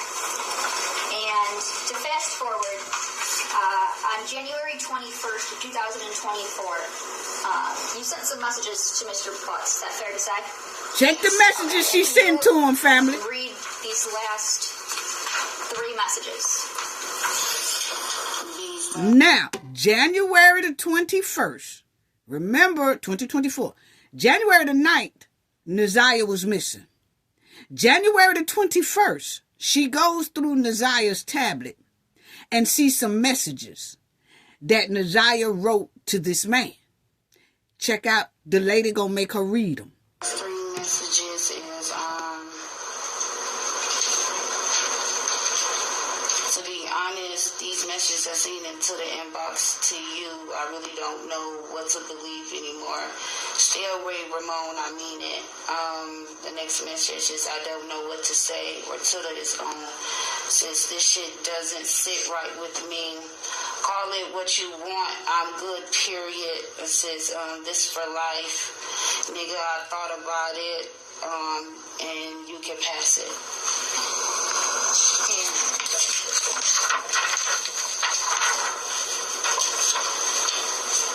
And don't call me, no need to explain shit. I already see it. Okay. So you were referencing some messages that you saw in Tada's inbox. Correct. Tell me, how did you see some messages? Well, first of all, where these messages, where were they at? The day of, Officer Gardner came to pick up Naziah's tablet. My mom asked. Okay, that's another thing. Check it out. The officers called them, or they knew that the officers was finna come pick up Naziah's tablets from their house. She goes through the tablet before the officers get there. She started putting in passwords to get into Naziah's tablet. When she gets into Naziah's tablet, she sees messages between Naziah and Jarvis. And they are pretty, most likely, nasty. She texts Jarvis then and say, what is this shit that y'all heard what she read in her text message? What is this mess I see between you and Tutta? That's Naziah's nickname. What is this stuff that I see between you and Tutta that y'all going back and forth together on here? I don't know what to believe no more. What do you mean by you don't know what to believe no more? She is acting like this little 12, 13-year-old girl is a whole nother woman. Instead of her saying, what in the hell are you texting my niece this mess for? I tell you what, police is on their way up there to you if I don't get there first. No, she didn't do that, family. She's texting him talking about what is these messages that I see between you and my niece. I don't know what to believe no more. I don't say nothing else to me. Ain't no need to explain nothing. I ain't talking to you no more. What?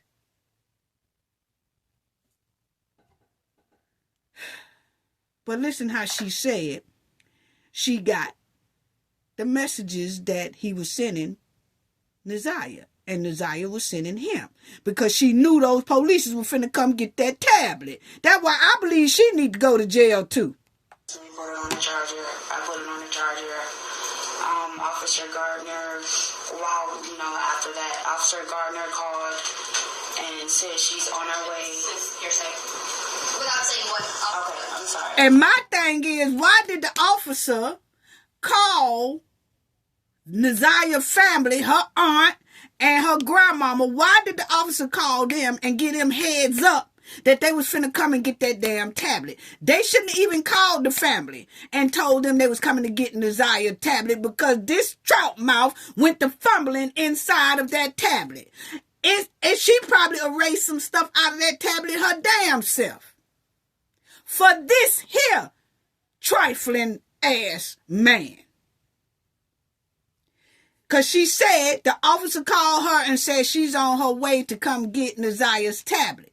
That's when she said she plugged the tablet up to charge it, and then she went through it. Then she started fumbling because she didn't get the right password. She started thinking the passwords that Naziah used. She got it. She got into the tablet, and that's when she saw what Naziah and old boy was texting. Why? If the officer say, I'm coming to get Naziah's tablet, why did she have to be so quick to get inside that tablet before the officers get there? That's why I said the officers shouldn't even gave her heads up that they was coming to get the damn tablet. What is going on? We know how to investigate better than that. They wouldn't have got no heads up that we coming to get that tablet. Because first of all, we already knowing that she dealing with a tricycle chaser anyway that been running in and out of that house all day, and that she's in love with this tricycle chaser more than she's in love with her niece. The officer had called and said that they was on their way to come get the tablet. Okay. So, To stay, as far as you're saying. yes, thank you, Judge. Continue. So the tablet, before the tablet was picked up, I looked inside to this tablet. She had 2 passwords that I normally. See? She said before the tablet was picked up, I looked inside the tablet. For what? What you trying to hide? What you trying to delete for this man? You weren't paying that tablet no attention before the police said they was coming to get it. So what you scared of? This backyard Barbie can't be trusted. Get the bumper cars out. So one of them is referenced for her brother's birthday, and the other one is referenced for my password. So I put the first password in, it didn't work. So I put the second password in. So the first thing I went to was Instagram, which I was scrolling. And I seen Jarvis Buck's Instagram page. I clicked on his page, and I sent 2 messages. Okay, and what were the messages that you saw? Who were they between, first of all? Naziah, my niece, and Jarvis. Okay, and what were the messages that you seen? It was roughly 2 messages that I have sent that I can recall. And it states, Objection, this is hearsay. They have not been admitted, and the messages themselves would be evidence. Were they of any... Were the messages of a sexual nature? no. Okay, and you said you saw 2 messages. Yes. Now that lady asked her, was those messages that you saw, was they in a sexual nature? No. Yeah, it was, because you sat right up there and you text him on your phone, started going off. What is this going on between you and Tuda? I don't like it. I don't know what to believe no more, and all that. And she sat right up there in her trout mouth and told that lie. Yeah, it was, because you was too heated. You was too heated. Did you see anything else? Still protecting this man. It was 2 set pictures, but you can't really make anything out. It wasn't nothing there, but you know, it was a picture was sent. Okay. What did seeing those messages, what did they cause you to do? Well, when I see no messages, I called him. Who's that? Jarvis Butts. Okay. Called him while he was at work to ask him what is these messages I seen between you and my niece. And Okay, so see that proves it right there, because you just said that it wasn't in the actual matter, but then again, it caused concern for you to call him. You see how she said it, family? I called him. That was the first time she got some little spunk and sternness about her voice. See, any other time she trying to mumble and shit. But then when it got to, what did you tell him? I called him, and I told him, what is these messages between you and Tuda? Well, then that means it was something to cause concern. Yeah. This trout mouth think we stupid. he said, what messages? So there's two particular messages that states out and there's a picture. And don't be talking about no, Cafe, why you just calling her out her name? Damn this crawfish. Because I feel like this. If you don't have the respect to protect your niece and you made the choice to go with a tricycle chaser knowing he had a history of harming and doing stuff to kids, I don't have no respect for this trout mouth.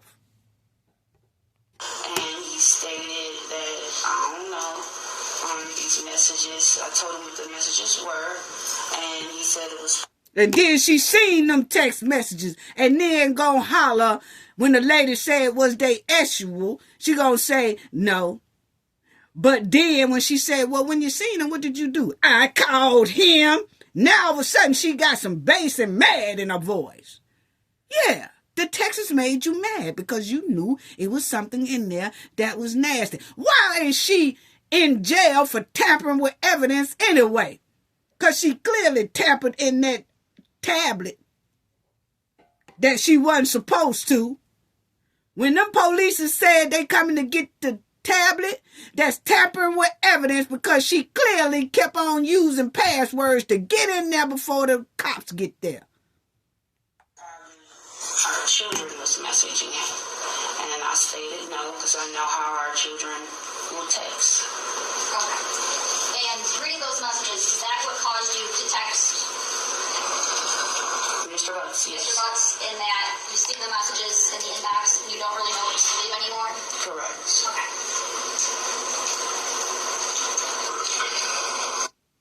Okay, so that was the end of her testimony, which I ain't feeling this backyard Barbie at all. No, I'm not feeling this squirrel face because she clearly knew something going down. And then she told us at the beginning that she don't text Jarvis and ask about him having the girls over there, that he always texts her or call her and asks, can the girls come over there and clean his shop? But then she clearly told us she texted him and said, hey, you need Naziah today? Then she gonna try to flip it when the lady says, so you do text him. She said, oh, Naziah told me to text him though. What? That's your man. That's your trifling ass man. That's your booger monster. Wow.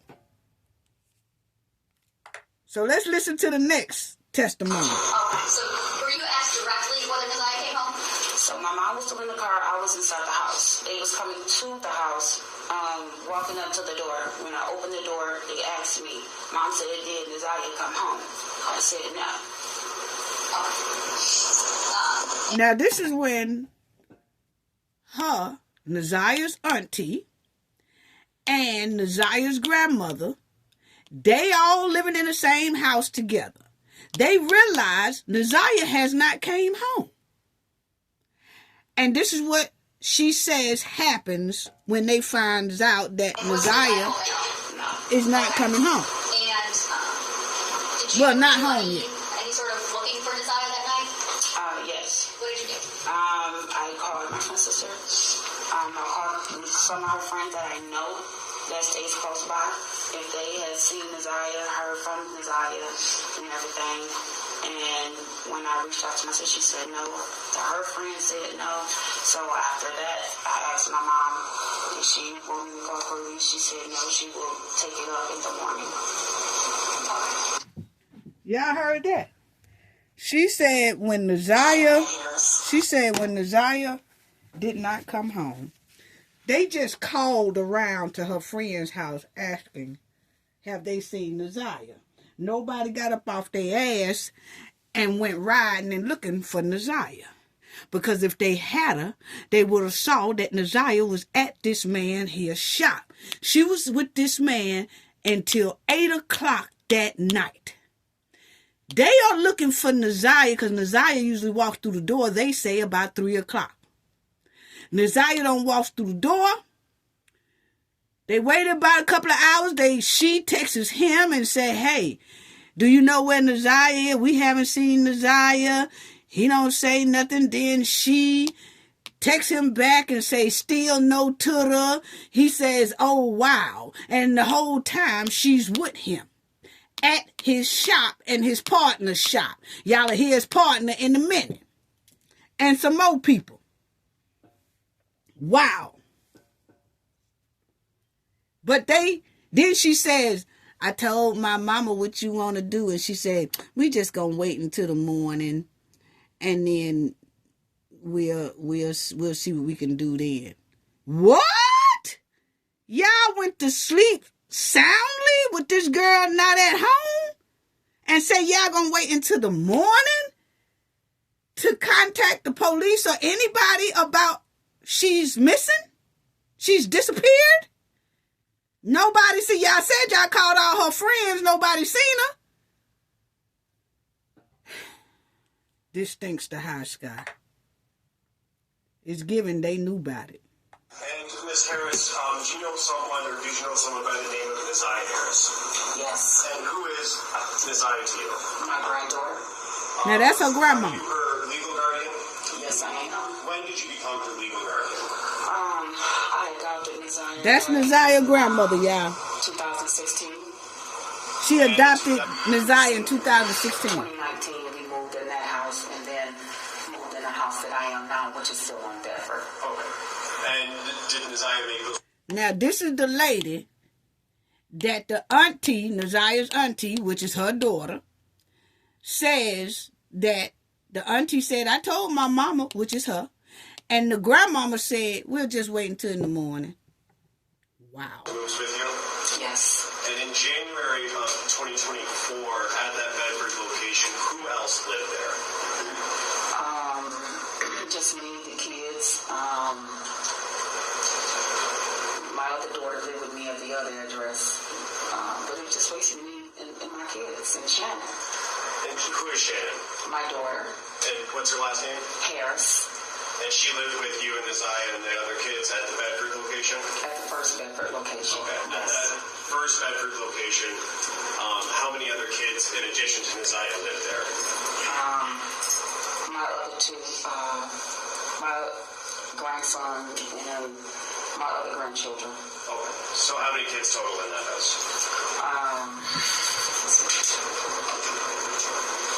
6. Should have been 6. And you and Shannon, correct? Well, Living there. Shannon, she was there, but she wasn't really like there all the time.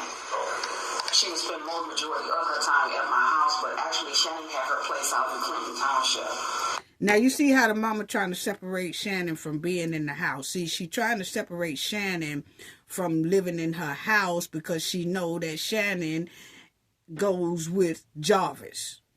So she's trying to make it look good by saying, oh, he said you and Shannon live in that house, right, along with those kids. And she's saying, well, Shannon really didn't stay with me all the time. She had her own house. That's to push Shannon and Jarvis away from the situation because she don't want people to know that she let this here tricycle chaser be in the house with her and Shannon.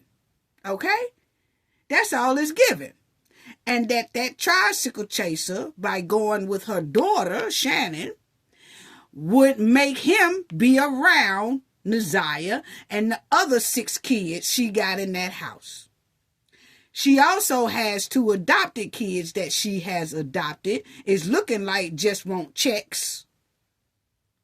Want the checks, but not really doing guardian responsibility, because the guardian responsibility is to make sure no harm come towards any of those children, and they fail miserably at that.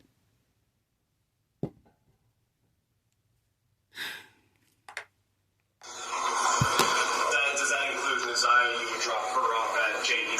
All together, yes. Now, I want to talk about, let me ask it this way. Did you know someone by the name of Jarvis Butts? Yes. And do you see Mr. Butts in the courtroom today?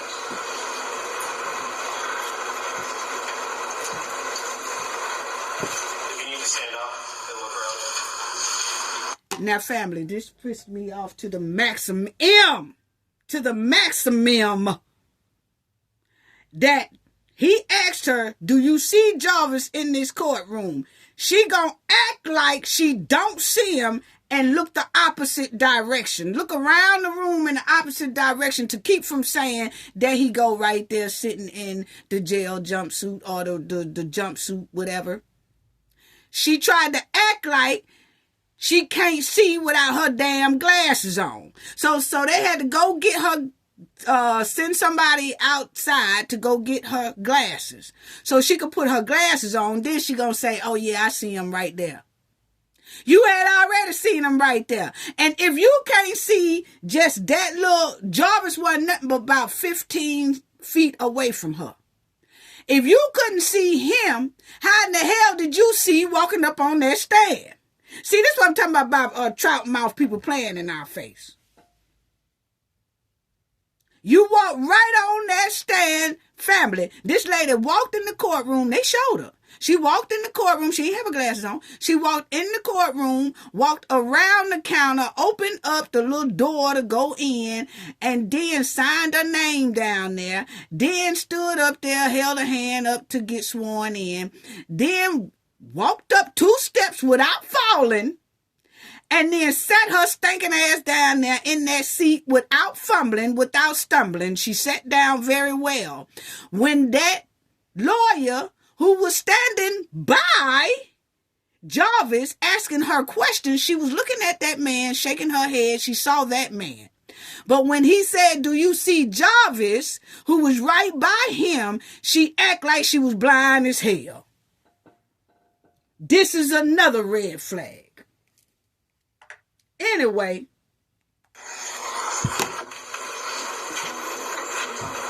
they going to get her glasses, family, because she claims she can't see Jarvis. Do you need glasses? Yeah, my daughter has my glasses. Okay, Judge, may I take a moment to go get her glasses? Yes.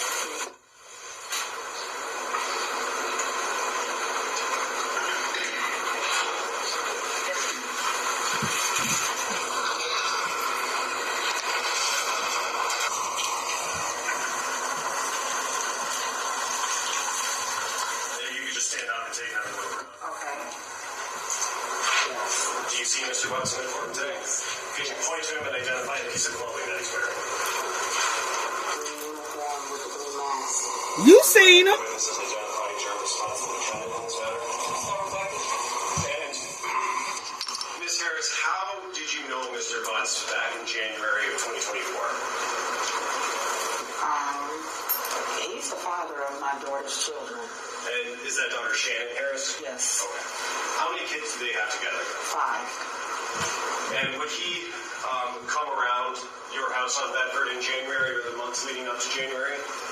Whenever he did come, he would always pull up in a white truck, and Shannon would go out to the car, and they would sit and talk or whatever, but he would very rarely come to my house. And during that... Why is these folks protecting this boy? Why is the grandmother and the auntie keep protecting this tricycle chaser? She gonna make us think Jarvis rarely goes into that house when we clearly saw a hell of a lot of text message with Naziah telling him, yeah, I'm downstairs in the basement. Where you at? You upstairs with Shannon?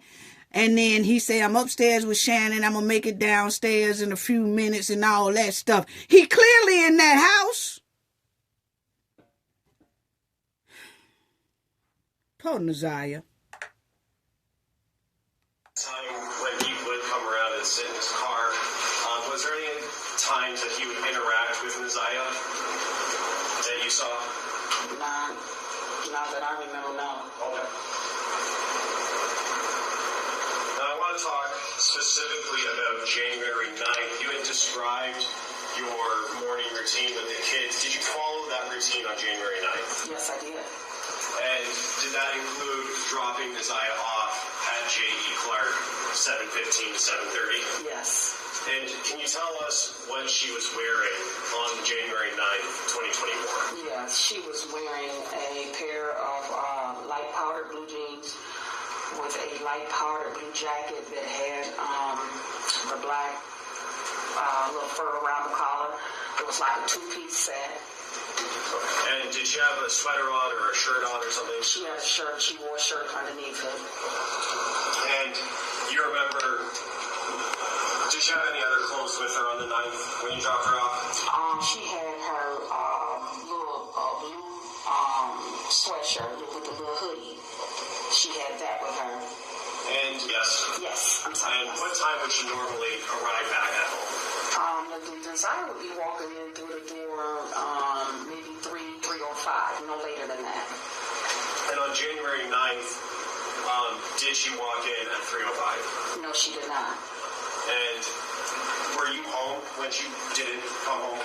I was there for a little while, but I left out to run some errands. But no, when I got to the house, she was not there. And at that time, did you have a conversation with someone else about her not coming home, Naziah not coming home? Yeah, when I picked my children up from the after-school program, I went in and my daughter said, Objection to what I was at. I'll rephrase the question. Just talking about what you saw and heard, and not asking for what anybody said, but did you talk to Shannon, your daughter? Yes, Shannon said she was not there. When you got home that day on the 9th, was Naziah there? No. And did you eventually make a police report about her mishap? Yes, I did. Yes, And when did you do that? That morning when I got to school, Y'all heard this? Y'all heard this crawfish. She said, the police said, did you tell anybody or report that Naziah was missing? She said, yeah, that morning. That morning. She didn't want to tell people. She waited till the next morning. But see, that lawyer gonna correct that. You see how she did that, family? Did you report to the police that she was missing? Yeah, that morning. That morning. She's trying to make it like that day. No, you didn't. You waited until a whole next day to even mention to anyone important that she was missing. How did you sleep, Grandma? 'Cause I'm a grandmother. It's no way, family. Y'all, some of y'all are grandmothers, grandfathers. It's no way y'all would have waited and went to sleep peacefully while your 12, 13-year-old daughter or grandchild is missing. Y'all go to sleep peacefully and wake up in the morning and then say, okay, I guess I'll say something now. What? Drop the kids off to school. I talked with the dean and the principal, and I told them that I was on my way to the police station, and they told me. And remind you, it's some people that's going to say, you know you have to wait 24 hours. They're going to wait 24 hours. No, they don't. No, they don't. No, they don't. Now, I don't know, some of y'all states, y'all might need to change y'all leaders to y'all state. But with a child like this, and a child, they clearly said, has no history of running away, has no history of not coming home. She's always at home. With a child like that, they will get on the horn. because this is not a runaway child. She's never ran away before. She's never not came home from school before. She's never not ever came home. So that means something is wrong.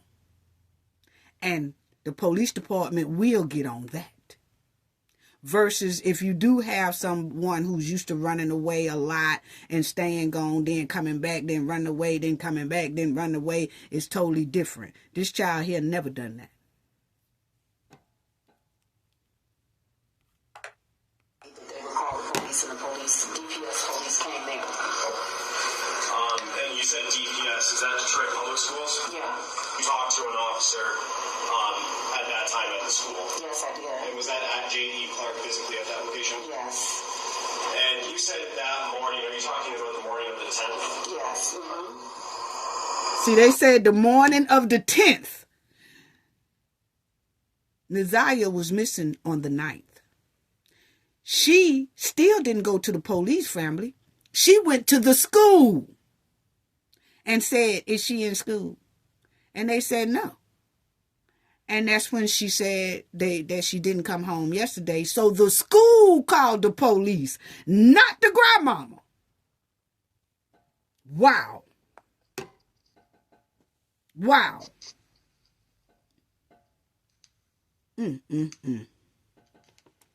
Daughter being Shannon. No, Marquita. Marquita. Okay.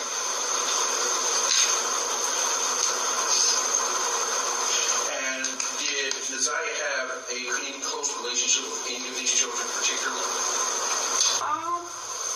She was close with my granddaughter, one of my granddaughters. Yeah. Who's your granddaughter? Is that?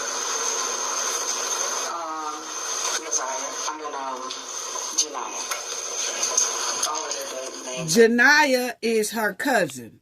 The man asked this backyard grandmama, asked her, did Naziah have a close relationship with any of the kids in the house? And she said, yeah. She know that Naziah and that Janiyah, that's Jarvis and her daughter's daughter. That's the one that Jarvis kept asking, can both of them come to the shop and clean up so he can play around with Naziah? The grandmama knew that, but she's trying to act dumb now.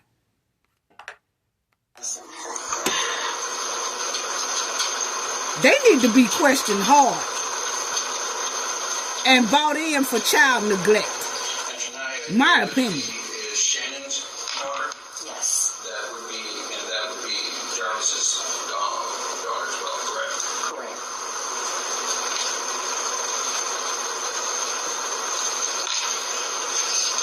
And at your Jefferson Street address, how many adults live there? Just me and Shannon. Okay. When did Shannon move? I'm sorry. When did Shannon move to Bedford? That's back in last October or something. That would be October of 23? Yeah. Okay. She trying to act like she don't know when Shannon was in that house. Shannon always in that house. So, on January 9th, you took her to school, correct? Correct. And you said it was her and two of your other children that went to school? My two other children and my daughter's children. I dropped them all off. And you said that you noticed that she did not come home at her normal time. Correct. All right. You did not call the police then, correct? No. Driving around looking for her. No, you what? My daughter reached out to some of her classmates. I did nothing. And that morning. No, we ain't talking about no that morning. It wasn't supposed to be no that morning. That morning, I went up to the school and then I told them that she was missing at the school, but I wanted to see was she in school. No, it wasn't even supposed to get that far. You were supposed to, once you seen she did not come in that door and be at home with the rest of your kids, that she always come home, you knew then that was a cause for concern. How in the hell did you sleep that night, lady? That's what we want to know. They ain't gonna try to say, no, he said you call the police that day? No, because we was riding around, we was looking. No, y'all wasn't. Because, family, it was some neighbors that came out and said they didn't see this family come out one time knocking on not one door, asking about this child. Straight to the school, and from there I was on my way to the police station to make the report, and they called the police from there. DPS police came to the school. So the first report you made to police was the next morning? Yes. You know approximately what time? School starts at 7:30, so I got there at 7:30. They got there about, I don't know, maybe 8. She lying, family. And I'm going to let y'all hear that because the officer that was called to the school said that they didn't get the call until damn near noontime. Which means when she dropped them kids off at school, she say she dropped her other kids off at school that morning. She didn't go in there then and tell them. She waited and then went back to the school to see if Naziah had arrived yet. That detective said school was already in session when they got that call that Naziah was missing from the school, not from the parent. I'm going to let y'all hear that officer say that. So she lying. She said she went up to the school by 7-something and the police got there about 8 when the school called, and that's when they made the missing report. No, that detective said they didn't get no call until about noontime, and then they got there, and then that's when they was on the horn. But by that time, Naziah had been missing damn near 24 hours. So you didn't go to the precinct, you went to the school, and the school called the police? Yes, they called the police because I was really ready to leave, and the dean said, no, stay here. She said, we'll call the police. Okay. Wow. You are familiar with Mr. Butts, correct? I know Mr. Butts. Okay. And he dated your daughter, Shannon, correct? Correct. They did have 5 children, correct? Correct. And did all the children stay with you and Shannon? Yeah. Now, I don't want to give too much detail of the kids. What were the mix of boys and girls? Can you repeat that? What were the mix of the kids, boys and girls? Well, I have a boy and girl, and Shannon has her 3 boys and her 2 girls. So she has 3 boys and the 2 girls. Okay. Shannon got 5 kids in that house, because Shannon got 5 kids by that booger monster. And then the mama adopted 2 kids. That's 7. Then you have Naziah. That's 8. Okay? Now, she acting like it's hard to say. And at any time, now I think you did indicate that Mr. Butts would come over and I think you said he would rarely come in, correct? Mm-hmm. But he would come in on occasion, correct?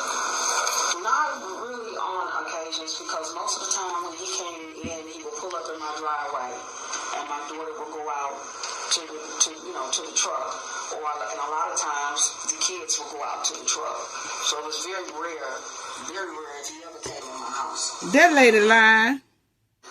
They came out and did it in the driveway. They came out. Hold on, I'm fast forwarding because I'm tired of hearing her lies. The kids will go out to the truck. So the kids will go out to the truck. I'm so tired of hearing her lies. Let's get on to that man now, because he is the one that did the went up to the school when they called. Sent there by my lieutenant about a missing 13-year-old young lady from the school. He the one gonna say what time they really got there. When you went there, did you speak with someone who was making that report? Yes. Who was that person? I talked to her guardian, her grandmother, which is her guardian. Is that Annette Harris? Yes. And in terms of taking that report, what's that process like? I don't want to go into what anybody said to you, but what information are you looking for to gather to put into your report? Okay, I'm making a missing report. So I asked Ms. Harris, when's the last time you seen her daughter? Her granddaughter. What description of what she had on? Has she ever been missing before? Does she have a boyfriend? Or she have friends she might go by the house and stay? Things of that sort. And did you ask Ms. Harris all of those questions and get her answers? Yes. And then did you write an actual report? Yes. Okay. After you write that report, do you have any role in actually investigating to attempting to locate the missing person? Yes. Okay, and what did you do after writing the report? After I did the report, I canvassed the area looking for this young lady, although she was gone for at least 24 hours because she was missing the day before.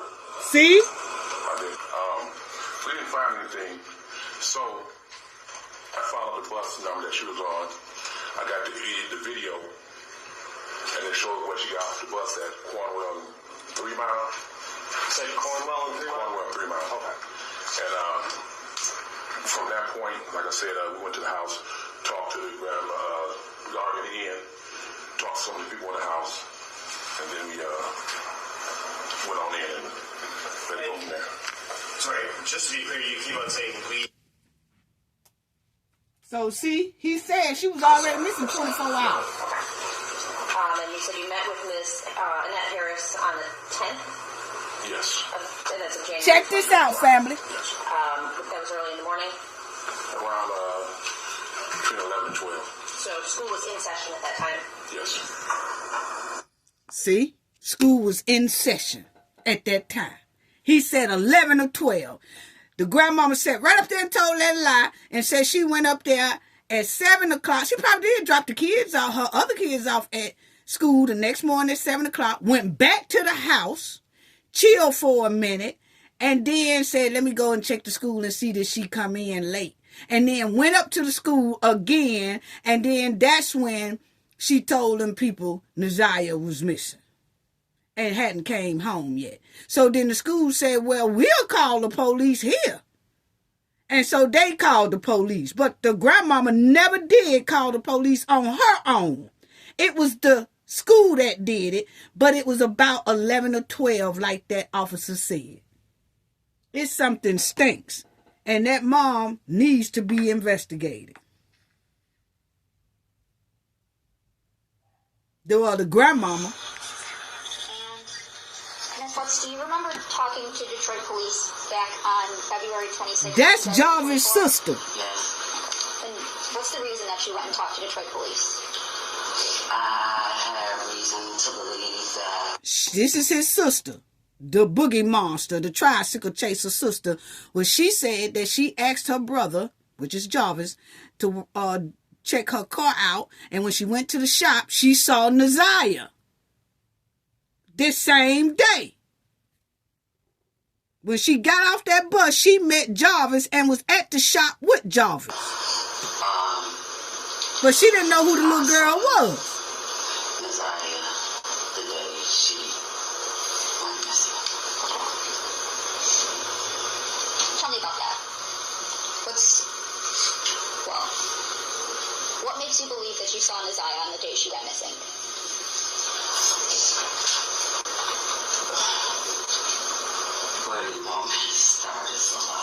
So, from the very beginning, where is it that you think you saw Naziah?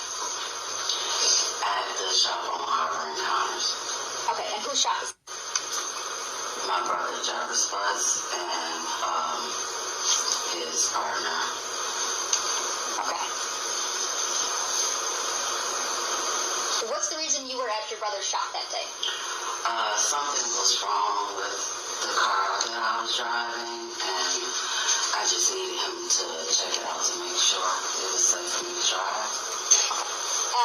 Do you recall about what time did you go to Jarvis's shop that day? About 4 p.m., give or take a few minutes. Okay, and about what time did you leave? So she went to the shop at 4 o'clock that evening. Naziah was at that shop. If the grandmother and auntie who goes with Jarvis had went to that shop, they would have saw Naziah. But no, they decided to stay at home and not even say nothing about the little girl being missing. And when her aunt, Naziah's aunt, who goes with Jarvis, was texting Jarvis saying, hey, Naziah ain't came home, you know where she at? He was like, oh, wow, no. Wow. Wow. And 6:30, between 4 and 6:30. While you were at the shop. So that just lets us know Naziah could have been saved if the grandmama and auntie had got up off their ass and went looking for her like they said they was. Because if they said that, the grandmama said, oh, I was riding around looking for her, she would have went to that shop and just talked to Jarvis and been like, man, hey, can you just get in your car and help us search for her or something? They didn't go there. Why is that? Did y'all already know? That's what it's given. So I was sitting outside of the shop in my car because they were working on another car on the inside. As I sat there. Well, anyway, I'm going to push it along, family, because she said that she was at the shop. She saw Naziah getting in and out of Jarvis' truck, that white Escalade Cadillac. She saw Naziah getting in and out of that car. She asked her brother, who is that? He said that was his partner's niece, not his girl's niece, his partner's niece. He told her that because she knew if he'd have said it was somebody that he knew, it was going to cause alarm to her because she knows her brother is a tricycle chaser. So he told her that was his homeboy, his partner's niece. But then she said later, when she asked the partner about the girl, the conversation was like, that wasn't his niece.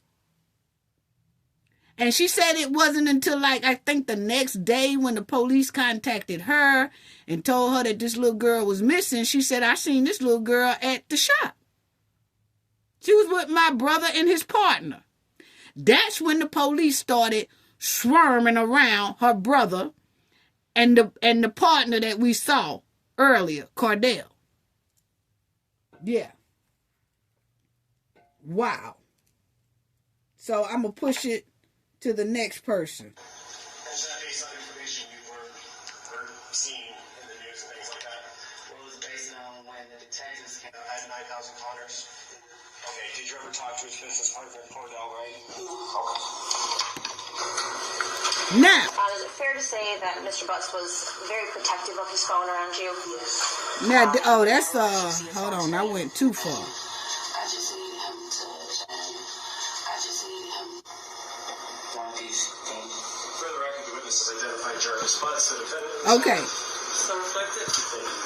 This right here, lady, is her sister has a child by his business partner, the bald head one, Cordell, that we saw earlier. Her sister has a baby by him. Now, her mother's car was broke. Her mother drives a Jaguar.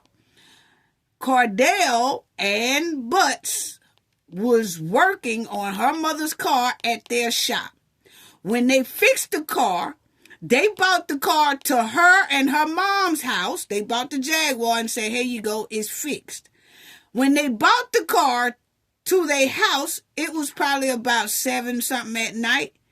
And Naziah was with them, was with Jarvis and the business partner. They brought Naziah over there to drop off her mother's car. That's who she is. And you said Mr. Butts came out how many times with Cordell? At least 2. So this last time in January and the time before that. Okay, the time before that, who was anyone else with the two of them? No. And what were they doing the time before January 9th? Working on the car. I can't remember. It was a couple of things they had to fix on it. and they came out and did it in the driveway. Sorry. So, no, I was going to say the last time we got the car towed to the shop and they drove it back up. Okay. And so in between the most recent time before January 9th, the Jaguar, correct me if I'm wrong, was towed to Detroit? Correct. Okay. And then on January 9th, did you see that red Jaguar again? Yeah. Okay. Who brought that Jaguar out to Atlanta? Cordell and Jarvis. Okay. And was anyone else with Cordell and Jarvis? Yes. Who was that person? Naziah. And I want to clarify, at the time on the 9th, when Cordell... Now remember, this is the night, January the 9th, when Janiah was missing. Jarvis, his business partner, and Naziah came to this lady's house to drop off her mother's Jaguar that they had just fixed. Jarvis and Naziah came. Did you know that that was Naziah Harris? No. Do you know that now? I do know now. Okay. Is that based on information you've learned or seen in the news and things like that? Well, it was based on when the detectives came to the house to question us.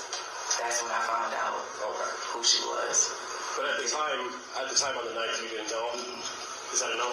No, yes or no, I did not know. Now, let's talk about when they came out on the 9th, January 2024. What was that interaction? How long did it last? Can you kind of take me through, start to finish, their visit and delivering the car? So they came, they delivered the car. They were talking to my mom about what was wrong, gave her the invoice. It was just like a regular day when they came in, they sat on the couch for a few minutes. Naziah was sitting in the chair by the TV. We spoke very brief. Asked her if she wanted something to drink. She didn't. My 6-year-old son ran up to her, the dog. It was just very mellow. They sat there, we talked about the car and stuff. We talked about my nephew. Cordell was trying to wait till my nephew got out of school, but because he was on tether, they had to leave, so they didn't get to stay long enough for my nephew to come. And your nephew would be Cordell's son? Cordell's son, correct. Did you talk to Mr. Butts about Naziah? Did he introduce her or anything like that? We just asked, hey, everybody spoke. He said this is his niece, and that was pretty much the basis of it. I cannot remember if he said her name or not. Okay, so y'all got that. So they did bring Naziah over to her house when they dropped off her mother's Jaguar, and Naziah was with Jarvis and his business partner. By this time, it's about 7:30 at night. If the grandmother had, and at this time, the grandmother and them claimed they was looking and calling Naziah friends and all that to see where Naziah was. Naziah still had breath in her body at 7:30 at night with that boogie monster. If they had got up off their butt and really was looking for Naziah. She was still breathing at about 7-something at night. Wow. They could have saved that baby. Wow. Then the next one. What other children do you have? I have a son. Okay, and how old is he? This lady here, she found Naziah's tag on the outside of her house. Naziah's school ID. She found Naziah's school ID on the outside of her house where she catches the bus. And she said she walked over that ID about 2 weeks. It was face down. And one day, it was 2 weeks later after Naziah was gone, she decided to pick up that ID and she flipped it over, and that's when she saw the name, and she said that girl's name had been all over their local news, and she immediately called the police. Okay? Wow. This girl here was so-called Jarvis' fiance, a whole nother lady on outside of Naziah's auntie that he was dealing with. He had about 8 different girlfriends. And this one here said she was his fiancée. Well, that's what Jarvis told her, but of course he was messing around with Naziah's auntie, got 5 kids by her, and messing around with other women as well. Now,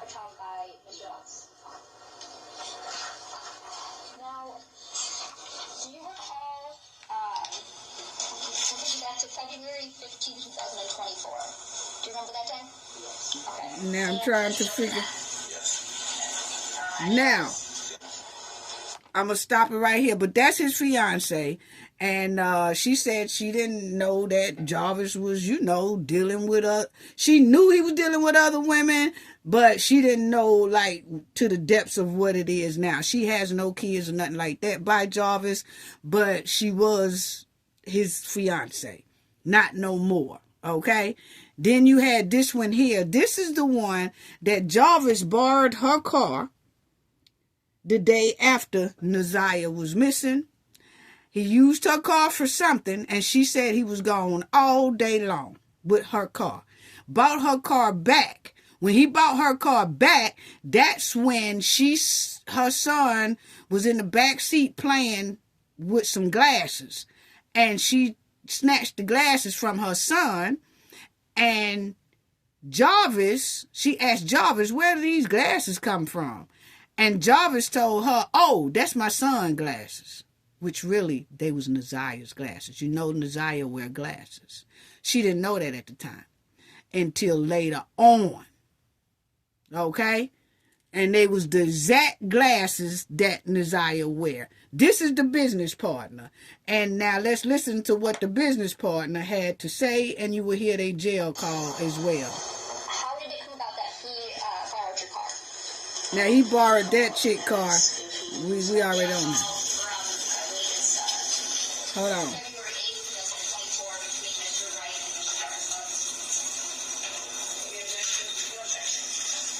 Okay.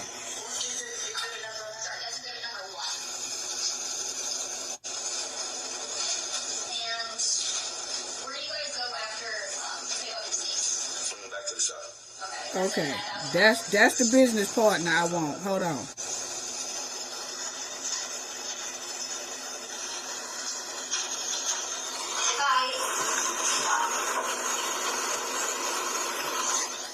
I'm trying to get the business partner, family.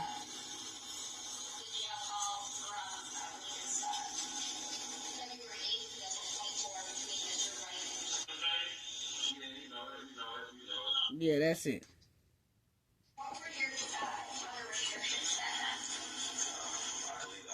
6 in the morning, I had to be back in by 9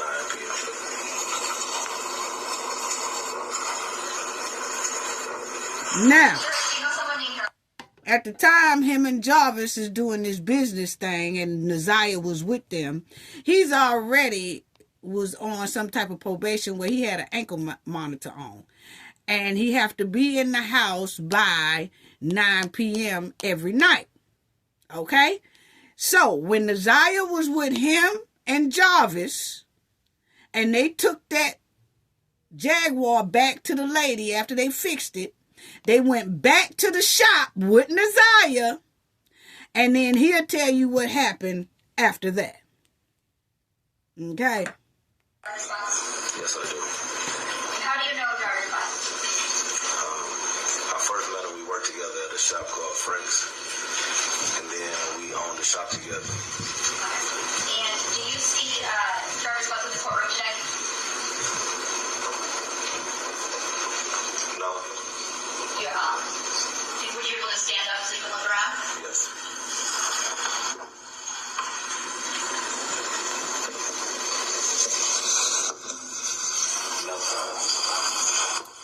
No. Now, he keeps saying he did not see Jarvis. When they asked him, can you stand up and identify Jarvis' butt in the courtroom?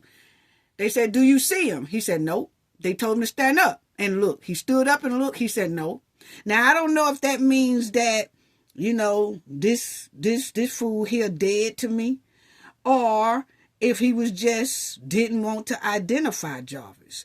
But he said he don't see Jarvis in the courtroom. Jarvis was in the courtroom because I seen it on another news thing that was covering it while he was testifying, and it showed Jarvis was sitting right behind his lawyers. So Cardell, which is this guy right here, must just didn't want to acknowledge Jarvis. I guess because Jarvis got him in a hell of a lot of heat as well. Okay? So, here you go. But he did not acknowledge that Jarvis was in that courtroom.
Okay, now he called to see, hold on, family.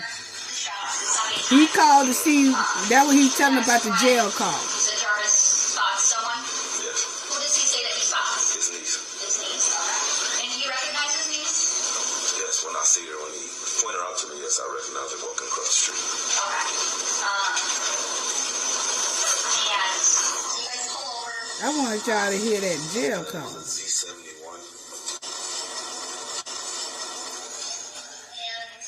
Hold on. Where do you guys go after?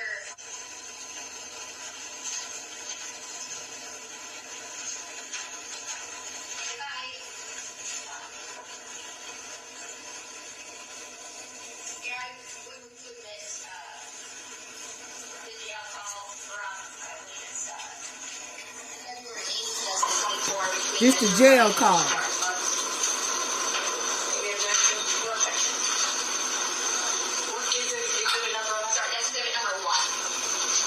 Listen to the jail call, family.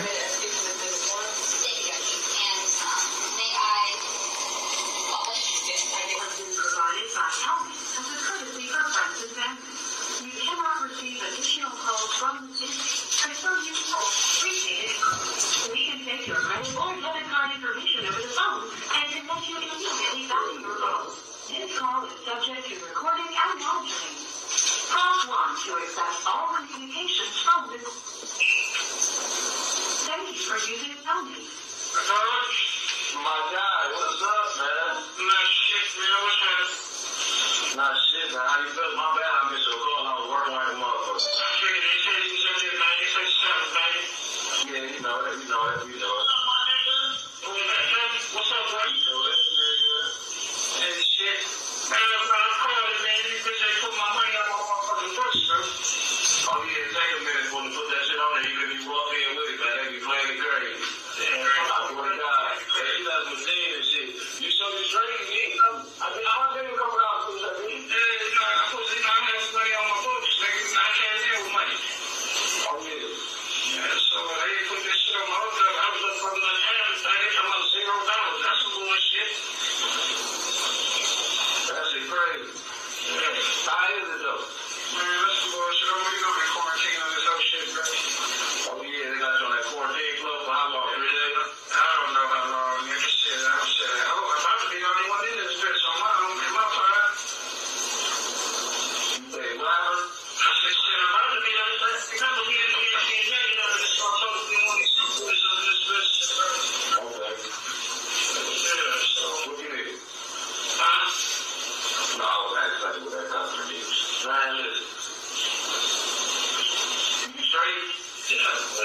Now you gonna hear him tell him to get that phone for him.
So he said he wasn't successful in getting that phone because the phone wasn't there. Either he didn't look good or the police had got it first. Anyway, because they had already listened to that phone call from the jail. So now, just listen to what he said, what they did.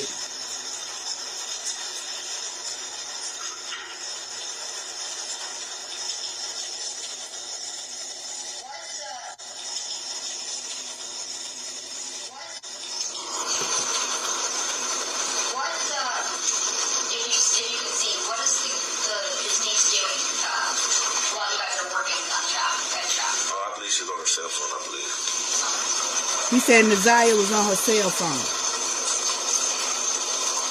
while they was working on the car. Does Jarvis ever take his niece anywhere while you guys are working at the shop? No. No? Okay. Did you ask him if he was going to take her home at all? I believe I asked him was he going to drop her off when the truck ran out of gas. We had to push it to the pump. It was just a distraction from work, so I asked was he going to drop her off. He said no. Now, he said he asked Jarvis, are you going to drop Naziah off at home? He said no. That tells a lot because he damn sure never did. Naziah was missing ever since. Did you finish working on the Jaguar that day? Yes. Okay. And what happens after you finish up on the Jaguar? I called my son, Grandma, and asked her how she was going to retrieve the vehicle. She said she was going to tow it back. I told her she didn't have to do that. That was just spending extra money. So I asked Jarvis, was it all right if we dropped it off? He said yes. And we started making preparations to do so.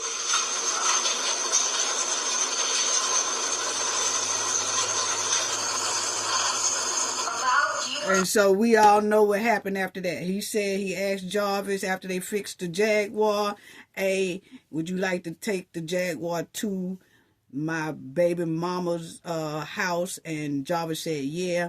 That's when they all went to her house, which we just saw that lady talking about. They came to the house, dropped the Jaguar off, and Naziah was with them.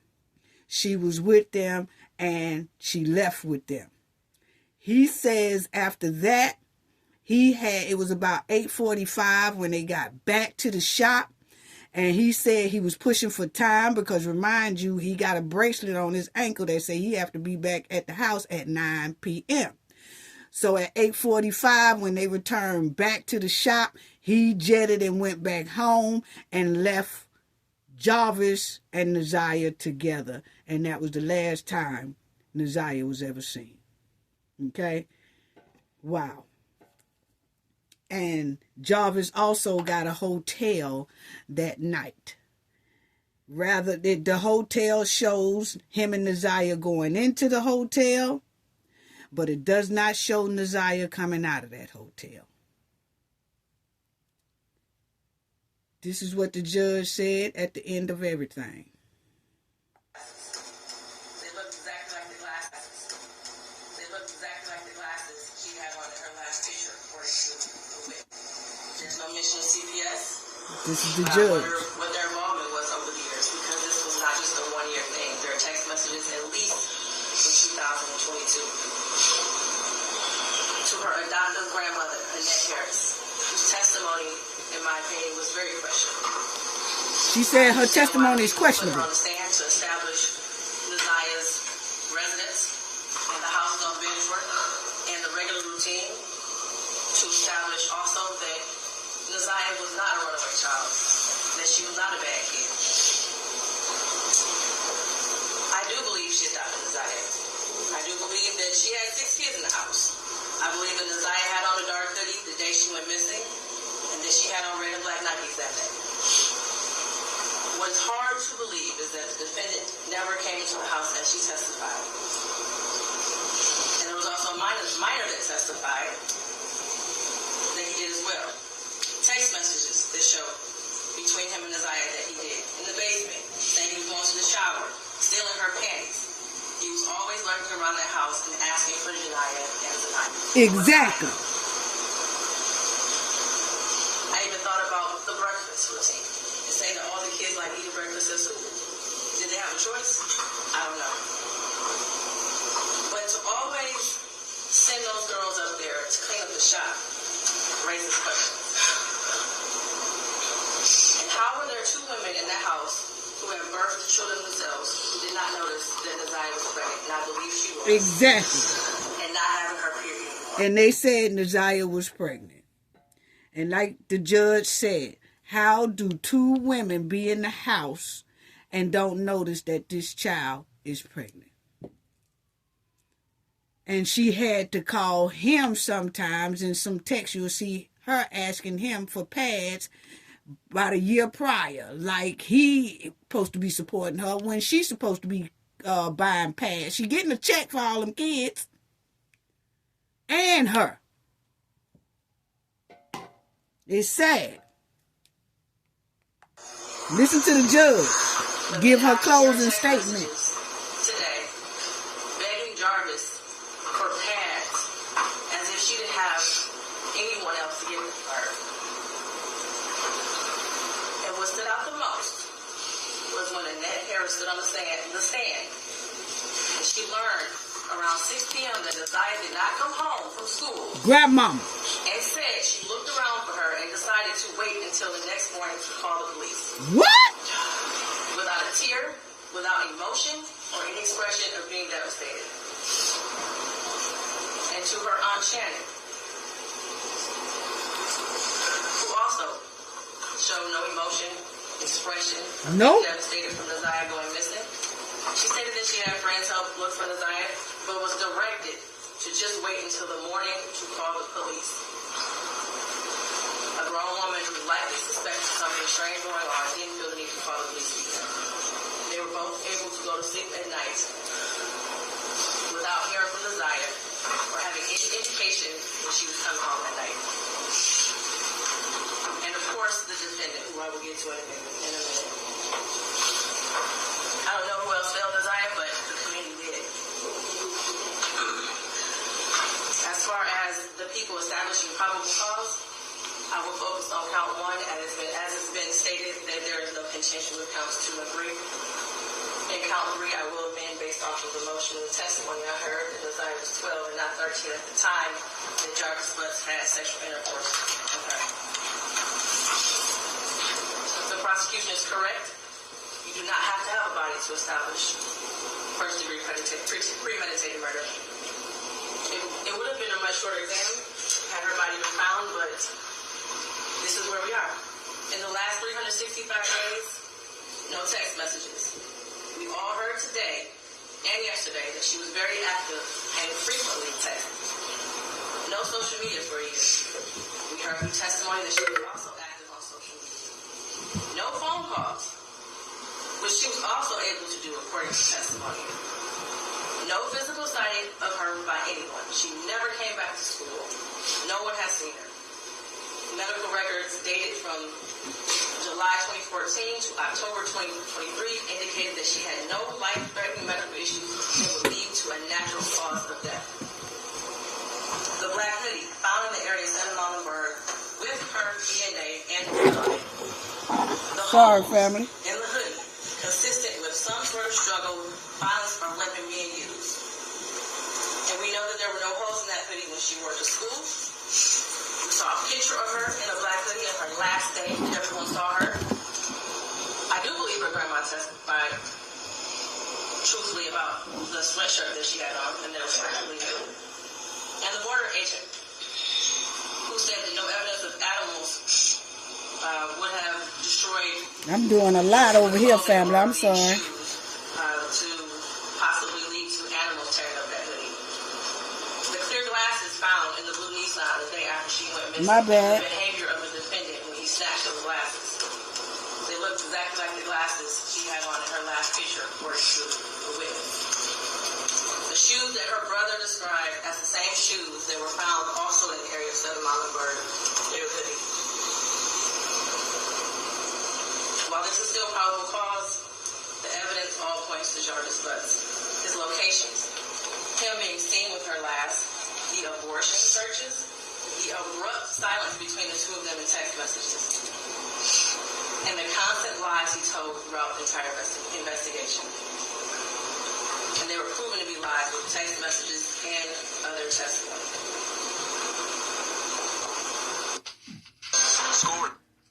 Well, she made sure that she sent this case to trial. So he will have a trial coming up around the spring or sometime in the summer. And we will be following the trial because, remind y'all, the evidence that we heard today is just a little bit of what's going to come out. But I think when a lot more come out, that auntie and that grandmother will mess around and have to be held accountable by the law, because they did a lot of neglecting this young lady. And you have to remind you, she was alive until about 8:45 that night, and they went to sleep. If they had went to Jarvis' shop, they would have found her, but they didn't. So that makes me think, did the auntie know that her niece was pregnant by her man, and this was planned to get rid of the niece? It's given that they was in on it. In my opinion, I hate to say it, but the way things looking, and like the judge said, the mother, the grandmother, or the aunt showed no emotions on that stand. And you could tell they told some lies on that stand, as if they are still protecting Jarvis. So it leads me to believe that's one place they didn't go. When you know that some men are at the shop, him and his partner, it seemed like they would have went there first and been like, hey, can y'all put the word out? Can y'all help us look for, because those are men. Y'all might can get people to talk and find out where she at, or can y'all get some information on where she at. They never went to Jarvis once. She just texted him and said, hey, still no tutor. And he said, oh, wow. And nobody ever said anything. This thing stinks to high sky. I can't wait till the trial start. We will hear a lot more come out than what we already heard. And what we heard was devastating. But that was just to make sure that they can push him to go to trial, and they did. So his trial will start, and we will follow that as well. She does have an aunt that called CPS on them about 5 times, and nothing was ever done, because the aunt got word of this man messing with them kids in that house and other kids. And they still let Jarvis come around that house, the grandmother and the auntie Shannon, who he was going with. Unbelievable. Unbelievable. And shout out to that Roxy, cousin of Naziah, who has been busting her butt to get them kids some type of help, because the grandmother and the auntie obviously don't need those kids, and CPS need to be trying to snatch those kids quick, fast, and in a hurry, and the grandmother and the auntie need to be held accountable just like Jarvis, because it's something stinks. They need to put them on lie detective tests and all that. They are somewhere guilty, and I believe they know, just like Jarvis, where that baby is at, where her body is at. Unbelievable. And it seemed like the auntie was jealous of her own niece instead of being mad at her boyfriend for messing with the niece. Wow. Well, that's all I got to say about that. I just want to say thank you to everybody who donated to us in the last video. Yeah, shout out to Cooking with Frank. Y'all check out Cooking with Frank channel as well. Awesome content. Thank you for your donation. Your generosity is greatly appreciated. Kevin, thank you. Baby Buck 5, thank you. Jim C, thank you. Russ B, thank you. Felicia Evans, thank you. Darlene Chestnut, thank you. Tracy K, thank you. Kenneth Dawkins, thank you. Jess Herb, thank you. Thank you all for your generosity and your donation to the channel. We greatly appreciate it. Love y'all. Hugs. Shout out to the moderator. Shout out to the replay game. Shout out to the chat be on fire. Shout out to you all. We will stay on top of this case when the trial start. I'm definitely, just like I was with the YSL, I'm definitely going to be on this because I know it's some more that's going to come out, and we are hoping that it's an investigation opened up on the grandmother and the aunt, because somewhere they know something that they are not telling about what Jarvis did, and I, in my heart, my opinion, feel they know.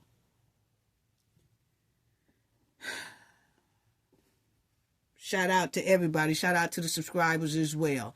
Gain knowledge to prevent blockage. And we all know what that means. The more you know, the harder it is for anyone to block you out from your goals and success. Bye-bye.